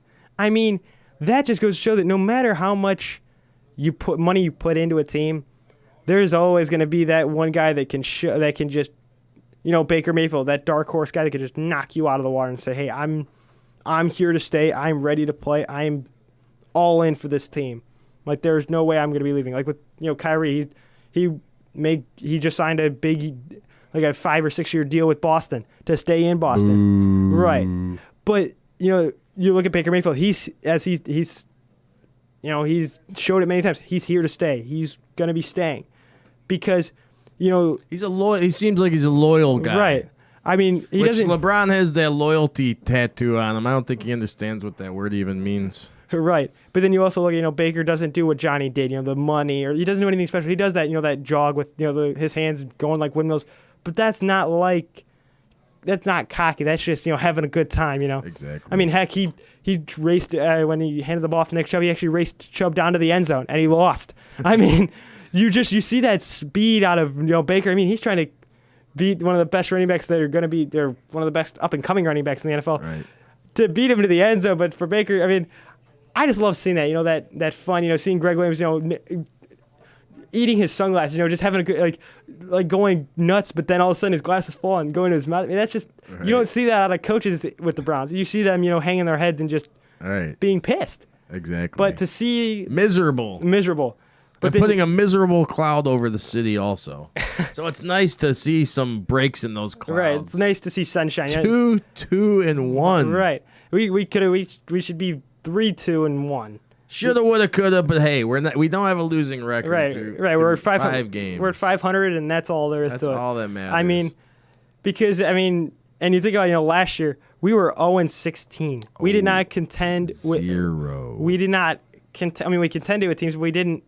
I mean, and then to see now us, with 2 wins already, like it's just it's like it doesn't feel real to me. You see going through everything, even what you went through, with the team moving, but for me to see the team, not doing so well in 07 and just those your whole life you grew up. I mean those watching a crappy Browns I'd call them the dumpster years, Yeah, definitely. just seeing that, but then to see the light bulb go off in Hugh Jackson's head, like, hey, we can, bring in a good offensive coordinator, a Super Bowl winning offensive coordinator, and bring in a fantastic defensive coordinator. Look what just happened. The switch was flipped, and it's not just that, but the players that were brought in. Right.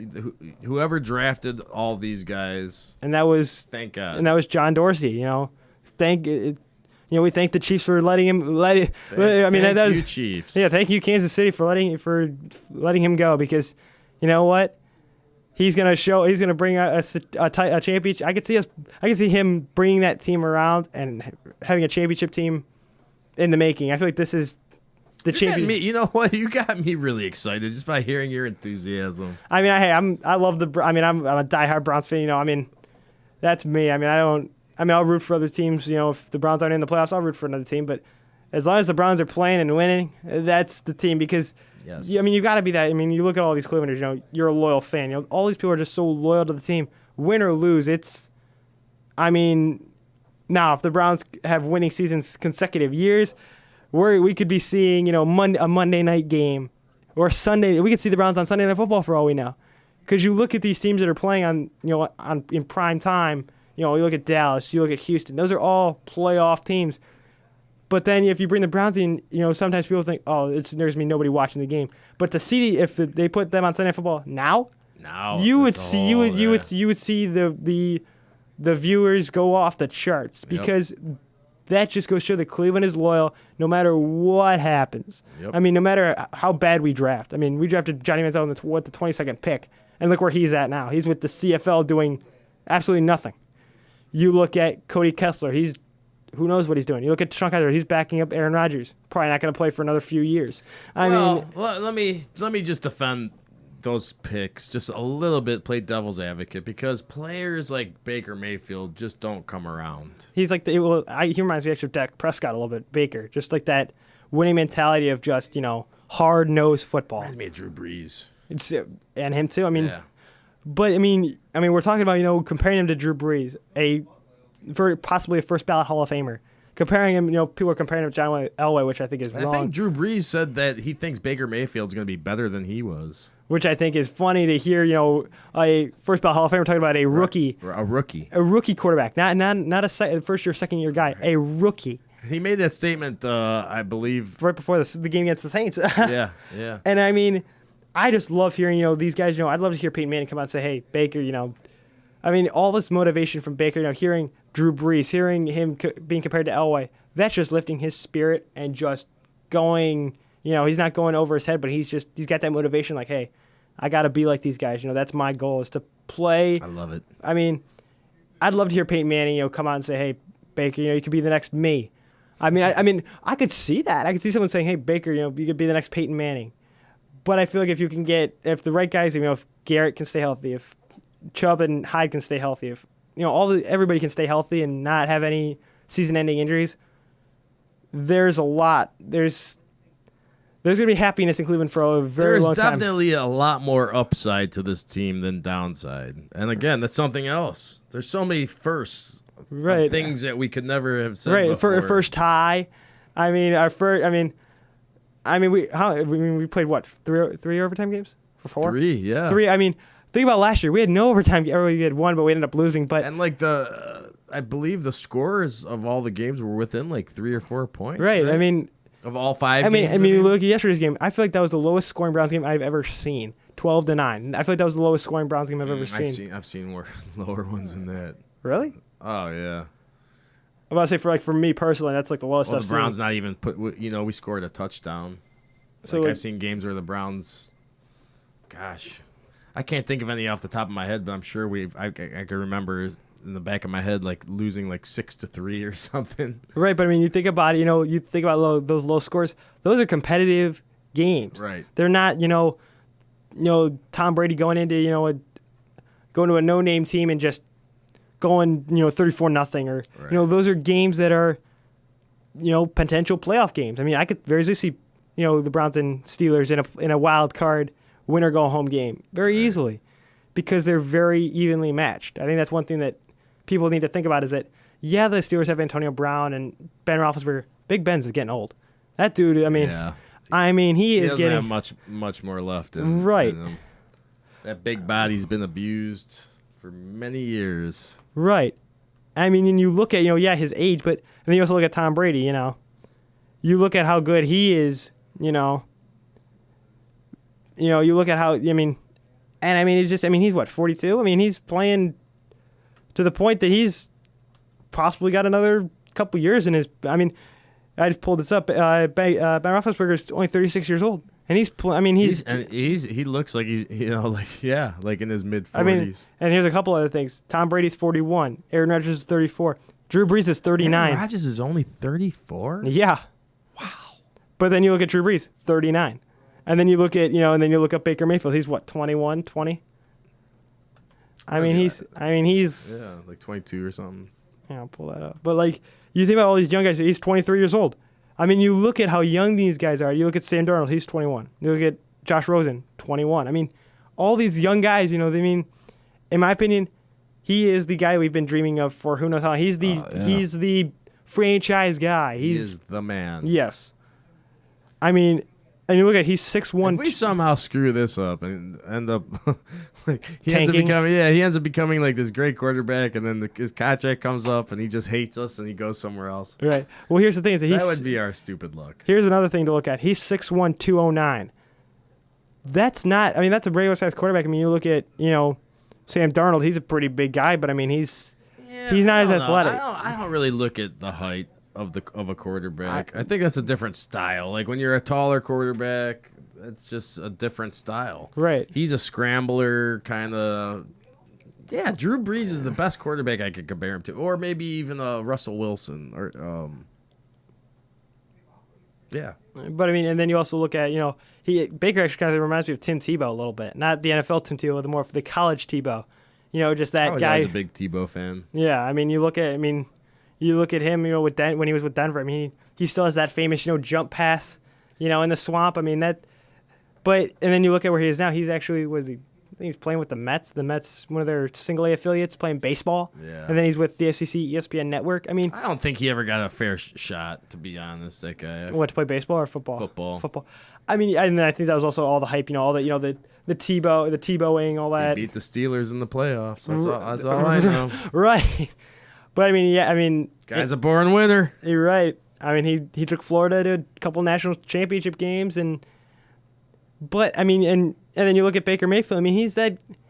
I mean, kudos to him. He's got a heck of an arm. I mean, that dude. I mean, if you put a radar gun on one of his throws, I could see it being 60 to 65 miles an hour. I mean, that's insane. Yeah. I mean, you look at Higgins. I mean, he couldn't. Some of these guys can't even corral him because he's got that zip on him. Right, they gotta get used to it. I mean, or Baker needs to slow it down. I mean, he can't slow it down because he's like, I need to get those throws into triple coverage.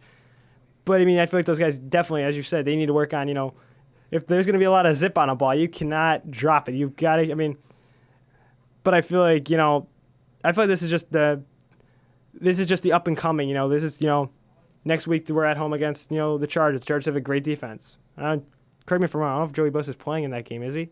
I have no idea. But I mean, you think about their defense, you look at, Phillip Rivers even, and look at Antonio Gates. That dude's, I mean, he's getting old, and Phillip Rivers is getting old. But it just goes to show that some of these young guys, they've looked up to, I bet you Baker's probably looked up to, Tom Brady, Drew Brees. But then to be compared to these guys, it's got to be something. I mean, you look at. That reminds me, too, like how much are you kicking yourself if you're the Chargers? Right. For keeping Phillip Rivers and getting rid of Drew Brees. Right. And then you also get, speaking of, where Baker went to Oklahoma, you look at Trae Young, the up-and-coming basketball star with the Atlanta Hawks. He was being compared to Steph Curry. And where'd that take him? Nowhere, because he was taking shots in the NCAA tournament from the logo at midcourt, from like 40 to 45 feet out. But then for Baker, to have all the comparisons, he hasn't done what Trae Young did. I mean, he has two different sports, but he hasn't gone over his head and, done all the the photo shoots, if you will, like what Josh Gordon did, which ultimately got him kicked out of Cleveland. Right. But I mean, this guy, watching him in college was just unbelievable. But then you look at what he's doing in the NFL, he looks like the same guy, just zips the ball and hopes for the best.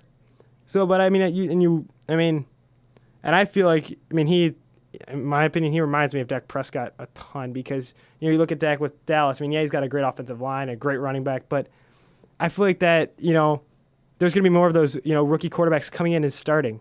I feel like we made the mistake of starting DeShone Kizer because that guy only did 3 years at Notre Dame, and where's he at now? He's backing up a Super Bowl MVP.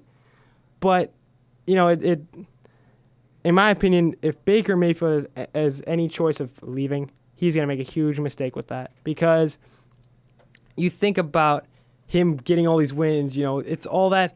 The only thing I could see from him as far as advertising or anything like that is concerned is a banner on the Sherwin-Williams building. That right. Building will be, it'll have a combination of him and Francisco Lindor. It'll be one of those, half and half kind of posters because he deserves a poster for getting the Browns to 500. Lindor deserves a banner for getting the Indians, to the playoffs and, just being that young guy. But then you think about, this guy deserves a banner. Stipe, all these guys in Cleveland deserve a banner. Don't get me wrong. But the two guys... That'd be cool, man. We should just have like a statue row and just have like a street with all the sport, Yeah, like famous guys, Baker Mayfield, Francisco Lindor, just get statues or something. Because you look at all these guys, Baker gets a lot of credit, bringing a team from 0-16 to now above at 500 and possibly above 500 come week 7. But these guys don't get that much credit, in my opinion. Right. Lindor doesn't get the praise that he deserves. Mayfield doesn't get the praise that he deserves. Lindor definitely does not get the praise he deserves. Oh, yeah. He has, up and down games, but he doesn't get that, that high praise. He doesn't get compared to, he gets compared to Vizquel. I have a 95-year-old uncle who says that Lindor is the best player he's ever seen. To be honest with you, I completely agree because he reminds me of Omar Vizquel. Yeah. You could probably agree with me on that, but, both guys are once-in-a-generation players. And that's the cool thing is that two guys who are, as I said before, once-in-a-generation players are in Cleveland. Yes. That's the nice thing is that everybody wants to come to Cleveland. Cleveland is an exciting city, man. It's becoming right. not even just for sports. They're rebuilding all downtown. Yeah, they're rebuilding the Q. They're doing the Q is being rebuilt. Yeah, we're gonna have nationally televised. I know this is just women's, but the women's Final Four is going to be in the Q in 2024. Oh, okay. So, to bring a big event like that, I know you probably don't follow women's basketball, but UConn has been down in the dumps the past few years with Gino Auriemma, not playing, they've been knocked out in the Final Four a few times, and they had that huge winning streak of 100 and some odd games, and they lost it to Mississippi State.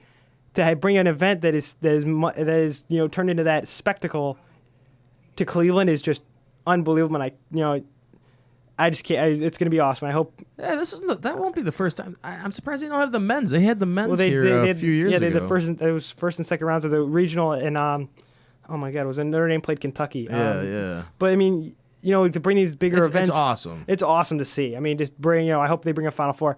To be honest with you, if the Browns can't get to a Super Bowl and they host and Cleveland hosts it, I think people will still come and say they'll personally be like the Browns should have been here. I mean, that won't happen in the stadium that we have. No, I'm saying it like the Q if they can, or do something like that. You know what I mean? Like if they can fit that. Yeah. I mean, or if Jimmy Haslam, decides to, knocks some sense into him and says, hey, put a dome on the stadium, you'll get more people to come down. Yeah. Because they need a whole new stadium. I mean, you look at Mercedes-Benz Stadium. They're brand new. They demolished the Georgia Dome and just rebuilt a fantastic stadium. You look at AT&T Stadium. I mean, Jerry Jones probably put millions into it from his own pocket, but I mean, they put a video board that big into a football stadium. Crazy. I mean, but then you also think about where they may have to redo the stadium if they want to put a dome because it may not be built for a dome. But in my opinion, personally, it looks like it is because you look at the lighting around the stadium. You put a dome over that, you're fine. Because I mean, I may not be a contractor or anything like that, but looking at these other stadiums, you look at the dome stadiums. You look at New Orleans. New Orleans. I mean, Mercedes-Benz the Superdome. Yeah. After Hurricane Katrina hit, they rebuilt that stadium. You look at, as I said before, Detroit? Atlanta. They still have a dome? Ford Field. Yeah. You look at Detroit. You look at Miami. Minnesota. They've got the U.S. Bank Stadium. You look at Miami with Hard Rock Stadium. I mean, they share that stadium with the football team, with the Miami Hurricanes. Right. But I mean, my dad told me this before. You might not call that a dome because it's opened up in the top, but it's not a dome. But I mean, I'd call that a dome because it's still enclosed a little bit. I mean, there's only a little bit of an opening. Right. I mean, you call AT&T Stadium a dome, but they've got that retractable roof.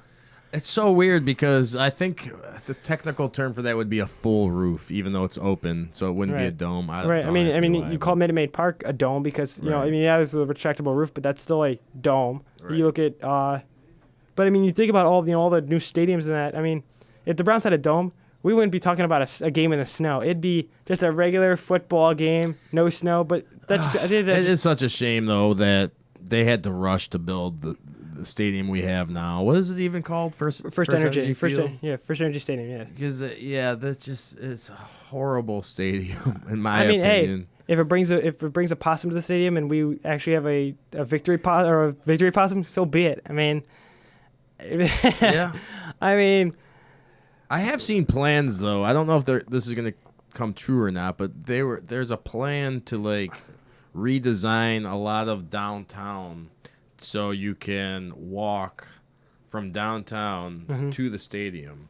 I actually saw plans for it. It's almost like the skywalk at the casino, going from the casino to the Q. Yeah, but they want to add a lot of grass and make it you'd have to. I know. See I think I've heard about the parking, extending the stadium out. Because right now you're walking across a freeway to get to your car. Right, in the middle of the night. Think about how you're drinking and right. Yeah. I mean, if they were to take that parking right by the lake and extend the stadium out and make it, a bigger stadium, you could see a Final Four. You could see a lot of big events happening. I would like to see a dome. I agree with that. I would like to see something enclosed. Right, because then I know it would take away. Because then you could host a Final Four, Super Bowls, or whatever. I mean, I think it'd be cool to see the Browns in the first Super Bowl in Cleveland. How awesome! Would I mean, be? It'd be a home field advantage, but so what? I mean, it's a home field advantage. Deserve it. Right, but then you look at all as you said all the money, everything coming into it, but then you look at how what put the city of Cleveland on the map. The Cavs put the city of Cleveland on the map. You look at the Indians. I mean, and in my opinion, the only reason they rushed into that stadium was because of Jimmy Haslam, period. Because he just. No. Or was it? No, that was before Haslam. It was Al Lerner. We had to build it because we only had a few years to build that stadium. Modell took the team in '95. Right. Well, couldn't they have built it during that time? We came back in '99. Couldn't they have just built it? They did. No, before they brought the team back, couldn't they have just built the stadium and said, if the team comes back, they have it, and built it so it's quote unquote state of the art? Yeah, that's what they did. All right, wait, what do you say? I'm saying like when they left, couldn't they have just torn down Municipal Stadium, rebuilt a football stadium, and said That's if the what we Browns did. come back, no, but put more effort into it. Like you said, they had to rush into it. Couldn't they have built a Well, stadium? they only had 4 years to design it, figure out, tear down the old stadium. Look at 4 it. years sounds like a long time. They could have. But They could have just done what the Falcons did with the Georgia Dome. Just take a wrecking ball, go boom. Yeah. Just knock instead of going piece by piece is probably what they did. yeah.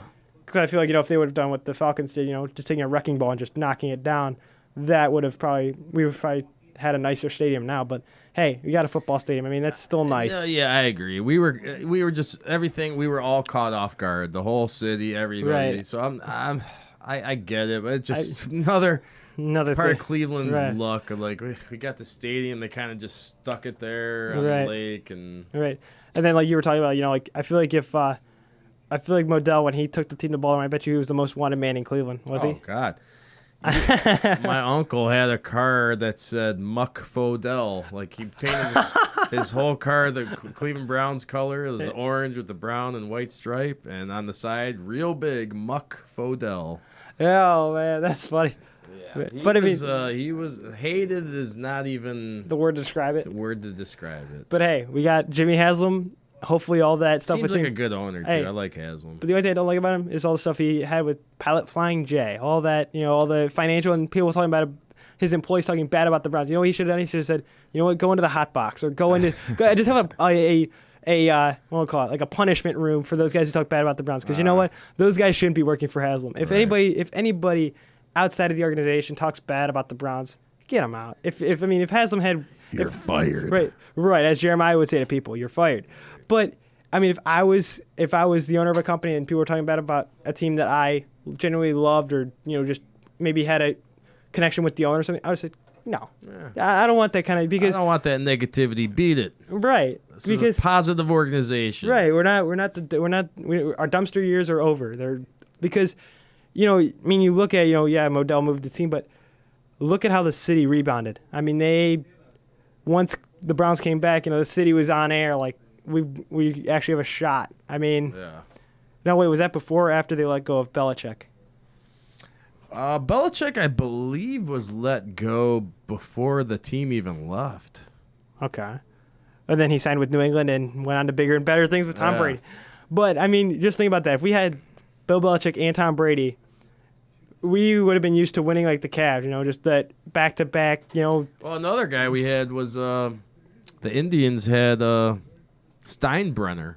Did you know that? George Steinbrenner? George Steinbrenner, yeah, I know that, yeah. Yeah, so that Yankees team that won every year, they always had the best. That's another that we could have had that Right. guy. That could have been. And us. even, you look at Omar Vizquel, you look at Sandy Alomar, you look at, Bob Feller. I mean, you look at all the teams in Cleveland, they've had bad raps, but then they rebound who knows how long. The Browns, you rebounded after however many days of a win and got a win, and then now they're at their winning ways. And I mean, it's to see the team and to see the city just on air like we've got a chance. Like to see, feels good. It Yeah. feels good to Oh my wake God. up Monday morning, come on campus, and actually be happy that Right. the Browns are on a roll. Now we just got to hope for an Indians win and no elimination. Feels good. Yeah, I mean, it feels good. In my opinion, it feels good to be a Clevelander. That's for sure. Because Definitely. I mean, because you think about if the Browns hadn't won, we wouldn't be seeing people wearing Browns gear, on campus or off campus. I mean, you look at how many people were. I mean, I've seen people like at the store. What was it? I've gone. And I actually work at a golf course, and there's people wearing Browns golf shirts and wearing Browns hats. Just wearing The Browns. pride. The Right. pride is back. Right. Before you were embarrassed. Right. The respect for the Browns is back because Yes. before nobody had respect for them. I mean, you think about the Steelers. If the Browns were bad, the Steelers would be like, okay, let's just go and get an easy W and get the heck out of Cleveland. Right. But no more of that. Those days are yeah, over. everybody's gonna be scared. In my opinion, when Kansas City comes to Cleveland or if we go to Kansas City, Patrick Mahomes is going to be looking at Myles Garrett like that dude is like the Incredible Hulk. Right. Like I do not want to get hit by that guy because I feel like from now on everybody fears our defense. Like we're like that defense that is just mammoth. I agree. I mean, you look at our defenses in the past. We haven't had many good linemen. You'd have to go back to the 90s when we left. Right. The Ravens defense that you saw all these years, that was our defense. That was our swag. They stole that from us. Right. It's taken 19, 20 years to get it back. Right. So But then, like- it's really exciting. But then, like, you also, you look at all these guys. I mean, you look at all the guys that have come up through the Browns, through the, the Cavs. They've gone on to do great things. I mean, but I feel like Baker Mayfield, he's that guy who will. He was drafted by the Browns. He's going to retire a Cleveland Brown. I mean, I hope that's not soon. I hope that's I see down that. the road. I mean, oh yeah, I could see. I mean, that. I could see him He's playing. a loyal guy. I could see him playing well into his 40s, to be honest with you. I know he's only 23, but I could see him doing what Tom Brady's doing right now, playing well into his 40s and just. Why not? Tom Brady, he played in a tougher league. Right. When he first started, he was in a real tough Right, league. and they hardly Now- won any games, and now he's got Julian Edelman, Rob Gronkowski. And he's still able to play at his age. And right. I mean, So imagine how much lighter, how much easier, I guess, it will be for Baker. for Baker by that time. I mean, He'll probably have the flag sticking out. right. And then actually, there's something funny I saw on what was it? It was on CBS when I was watching the game. They actually showed this lady, she's probably 65 or 66, wearing an apron and a chef's hat, like Baker. And I'm like, you got to be kidding. This lady, Baker. I'm like, you got to be kidding. Like, people are really going to that far. Well, that's gonna be the thing, man. He's the Baker, man. Yeah, I'd call him Magic Mayfield or Mayfield Magic, something, because we know Fitz Magic or any of those. I call him. I know Mayfield or Magic Mayfield sounds a little bit over the top, but Mayfield Magic sounds. I mean, people are gonna get those things and they'll be, I mean, it'll be like Money Manziel, but not into that sense. Hey, for me, he's the Baker, man. Yeah, He's the Baker. yeah, but I mean, you look at his hair. He's like, his hair. it's almost like The Rock. Right, He's the Baker. right, and I mean, when you look at that and. I mean, he doesn't have, the swag. I mean, he has the swag, but he doesn't have the over swag, if you will. Like with Johnny, the money signs and, the T-shirts. I mean, I could see someone making a T-shirt saying the Baker and having a picture of the Pillsbury Doughboy on the front of the T-shirt. I mean, I could see. Right. But that would kind of offend him only because he's 6'1". I mean, yeah, he's tall, but to put the Pillsbury Doughboy and say I Baker. think he just put the hat on him. Yeah, like the chef's hat. Not the chubbiness, but just the hat. Yeah, just like the chef's hat the on him. Baker. Right. I mean, He's gonna bake but I mean, a championship cake. Right. But I mean, now you're seeming like me. I'm very overly optimistic. You know what I'm talking about? I don't think it's gonna happen this year, though. That's the difference. But I mean, you want the people to be overly optimistic like me. I mean, you want people to think, let's go, like, Super Bowl, let's go. Because if you don't have that kind of mentality, it's never gonna happen. If you have that mentality of, okay, we're gonna make it to the playoffs and lose, like the Bengals. I mean, they haven't made back to the AFC Championship game in a long time. And heck, I mean they've got AJ Green, Andy Dalton. I mean, they've got some great guys and they're not doing well. I mean, but then you look at the Browns. I mean, the Browns have been overshadowed by Cincinnati because of how well they've played together. I mean, yeah, Marvin Lewis, did he come from Cleveland? No. I don't think so. When I think of Cincinnati, I just always I picture them making the playoffs and losing every year. Right.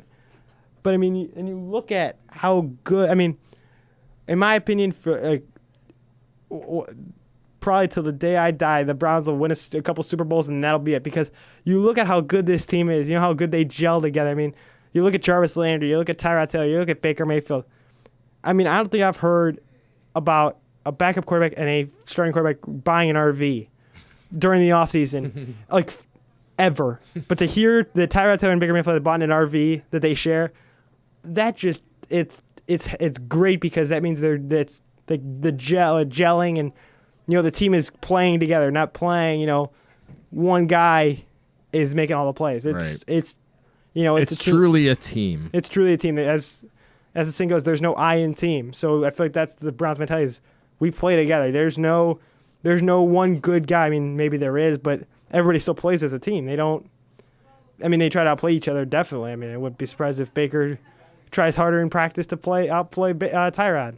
And to be honest, I hope we don't see Tyrod Taylor again this year. I hope either they trade him or they just sit him for the rest of the year. Because if we were to bring Tyrod back, Hugh Jackson would be out of Cleveland for sure. Probably. Because I think for them to make this change now rather than later was a great choice because then that gives Baker time to develop. because I think he played in an NFL style offense at Oklahoma with Lincoln Riley. So I think that was also a huge. Well, if I'm not mistaken, I kind of think that's how Brady got started in the league too. He was playing behind Drew Bledsoe, right, and Bledsoe got hurt, and he came in and then the whole culture changed. Right. Changed. And I feel like and you look at the additions of Jarvis, as I said before, Jarvis Landry. He was such a great player. Playing with a rookie quarterback in Ryan Tannehill at the time, and look at what Tannehill's doing now. He's playing great football. I mean, I just feel like the point of rookie quarterbacks need to wait a year to they need to sit out a year. I feel like that's all a bunch of BS because you look at that and you think about wait a minute, Dak Prescott led the Cowboys to the playoffs in his first year as a rookie. I mean, you look at these young guys that are like just waiting. They're like, come on, just let me get in. But then it's like, do you want them to develop or do you want them to just go in? I think it depends on the person. I think the quarterback, obviously, the person. So, I mean, I could see if Baker was the guy that didn't learn the playbook and still didn't know the plays and still learning the system, like a new guy, like eyes wide open, like trying to figure it out. But he's not like that. That's not him. Right. I mean, if you watched when Tyrod was in, he knew every time Tyrod Haley called the play, Baker was looking at his playbook and on his wristband and looking like, okay, this is the play. Yeah. Okay. And I mean, I don't think I've seen that on a Brown sideline in a long time, because I mean, you just made me think of that too, about just his quarterback IQ. Right. Him able to call a timeout with just a couple seconds. He thought the play clock should have been reset, and it wasn't. Right. And it's like a pro timeout. He knew immediately what to do. As sad as this is, we have not had one quarterback since we've been back in this league in 1999 that was capable of doing that. Or that I can remember. Or knowing when to spike the ball or do just to stop the clock in any way, shape, or form. I can't remember it. Because if we had Tyrod Taylor at quarterback yesterday when we were, when those seconds were ticking, Taylor would have tried to go for the Hail Mary and throw a touchdown pass. Some kind of bonehead play. Because, I mean, I was saying, just go for it all. Greg Joseph hasn't been doing great. Don't risk missing a field goal by an inch. Right. But then for him to make that field goal, and I thought it was like a basketball shot. It just nearly went through. And, I thought, oh, shoot, he missed it. And then you see you see the officials put, it's good. I'm like, wait a minute, and then you see Baker's face on the sideline, and he's just shocked, like, wait a minute, he made that? Like, I thought he missed it. And then you look at Hugh Jackson, one of the players actually surprised him and picked him up from behind. And, I mean, to see that, that happiness and that show of, hey, we're here, we're happy, we're ready to play, that just makes me it's awesome. Heck yeah. I mean, going back to, what you said about, going back to the late 90s, the Browns they were good, but then they moved to Baltimore and they go and win in Baltimore. And, I mean, I think it was just 2 or 3 years later. I mean, and you think of, as they say, what could have been. Like, you look at LeBron winning those championships in Miami. Everybody in Cleveland was thinking, oh, what could have been, in Cleveland, winning a title. If he was, a real true leader and got people to come and play with him instead of running and playing with other people. But. Right, or running or chasing championships and not, looking at, hey, let's repeat in Cleveland. Let's not try to. He was never a true leader. Right. Never. I feel like he's not going to last in L.A. I feel like, okay, he signed, the 4-year deal, but he won't last in L.A. because it's all about paparazzi and press and, the bright lights of Hollywood. His championship days are over with. Oh, for sure. He won his championships, and now he's living in L.A. The thing is that I hope the Indians three-peated in the Central Division. They three-peated before LeBron could even three-peat. I mean, think about that. The Indians three-peated as Central Division champs this year. LeBron hasn't three-peated ever. He's gotten close, but he hasn't done it. Wow. So, I mean, you think about that. Interesting. I mean, because I looked into that. I'm like, wait a minute. The Indians three-peated as Central Division champs before LeBron could even three-peat? I mean, that was like, I was like, okay, that's awesome. Because you know what that shows LeBron? You can't, I mean, you put the right guys around you, you put the right manager at the helm, but going back to Baker, I mean, you look at all the hype, with him and how good he's played, look at, oh, this was going to be a garbage pick for the Browns, taking a quarterback number 1 overall, but then you look at how he came into the game against the Jets, and you think about, wow, this guy's actually, good. Even though he only played a few seconds in the first half and then played all the second half and was throwing touchdown passes left and right, I mean, it's nice to see a good quarterback. It's awesome not to to see. It's awesome to see a good quarterback, but it's nice that we don't have that that quarterback that just throws interceptions left and right. Like he only threw one pick yesterday, one pick, and it was because the wide receiver there was no good communication between him and his wide receiver. It was just miscommunication. It wasn't like he wasn't like Kaiser or Johnny Manziel where he threw it right to the defender. It was just a miscommunication. So I think those errors are just fantastic to see. I mean, they're not fantastic to see, but it's nice to see that he's not making the mistakes himself. That it's the guys around him that are making those mistakes. Right. But I feel like that's also a good learning thing for them because it's like, okay, communicate. I mean, don't. Exactly, and those wide receivers will get better, and everybody's gonna. That just shows them how good of a player he is. Like, he throws a pick when it's not his fault. Right. And that happened last week. Yeah, I too. get with Callaway. I mean, he should, in my opinion, he should have just knocked the ball down. If he knew he wasn't going to make it, just put a hand on it and just knock it down. Right. Because in my opinion, we should be 4-1 right now because we could have won that game against Oakland if it hadn't been for that pick, the pick and the bad kick. Yeah. And in my opinion, if we would have forced, who's the kicker for the Raiders? I don't even know the guy. For him to kick off the dirt again, I mean, because I forgot his name. I'll say if you think about it, he missed a kick on the dirt. If we would have forced him to kick that game winner on the dirt, I mean, we could have been talking. I mean, it would have been nice to see what was it, 1-1-1-1-2. I mean, the ties. They're. I mean, it's nice to see us tying teams, but it would be better to see us doing what we're doing right now, winning games and finishing. Not choking the fourth quarter like. Love it. I mean. Not choking. Wow. Right. I mean, that's got to be a shock to everybody. Not choke. The Cleveland Browns did not choke. Right. They finished the game by about maybe an inch. I mean, they could have. I mean, that field goal did not go through. Does not matter. A win is a win. Is a win. Is a win. Right. And I mean, today, Monday morning, we are winners. Right. Cleveland is the city of winners. City of winners. And I mean, I just hope I hope we don't make. I hope Baker doesn't make any more mistakes. I hope he doesn't go and party and do something stupid. I don't see that in his character. I mean, yeah, he had that incident with the cops and he's trying to run. And right. Well, then that's just some. Then he had the incident against Kansas during the coin toss where the guy tried to shake his hand and then he was grabbing his junk. You could read his lips. If you guys are listening and don't know what we're talking about, you look it up online. Look it up on YouTube. But I mean, it was just that was the only thing that worried me was his character getting the best of him. Because I mean I get sportsmanship. You got to he was being a good sport by putting his hand out after the coin toss, but the guy didn't. Yeah, and you got to understand his point of view. Like the coaches were like. Livid. When he got that, not only were they refusing to shake his hand.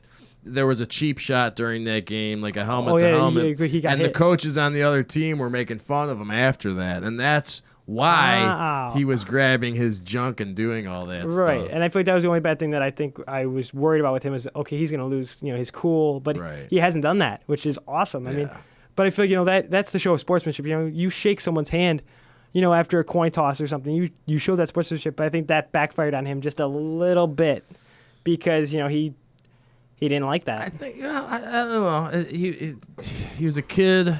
And I think that's something that's maybe one of the most special qualities of him is that he seems to learn from all of his mistakes. Right. I mean, look at the Oakland game. I mean, he only threw one pick yesterday. I'm talking about even just with the off-field stuff. I mean, he only had that. I mean, to be honest with you, that incident that you were talking about, where he was running away from the cops. That was kind of funny in a way because it's like, dude, that video almost looks fake. It's so funny. It almost looks like it's something out of a movie. Or something. Right.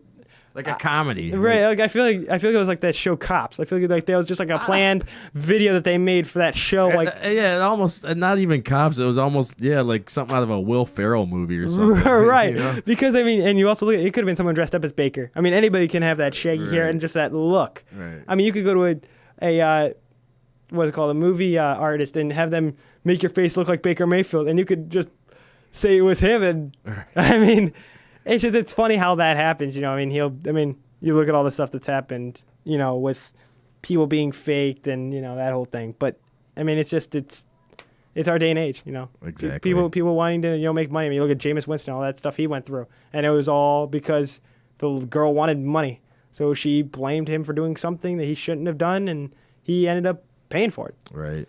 I mean, and you look at all these things. It's kind of funny how females in particular are targeting athletes in a way to get money from them because they know, okay, they make big money. Let's create a hoax and say they did something. And it sucks for all the women out there that actually things have happened to, and you have these jerks coming out and they say it's not true, but it really is true. Like right. It's like, I mean, as they say, a boy cry, like it's like they're crying wolf. Exactly. I mean, once something happens, if someone doesn't believe it, they won't believe it because it's like the boy who cried wolf. Exactly. I mean, I just hope Baker is never in that situation because, in my opinion, he will tell the truth and nothing but the truth because he is a NFL quarterback. He's an MVP candidate for sure, even though he's only played in 2.5 games.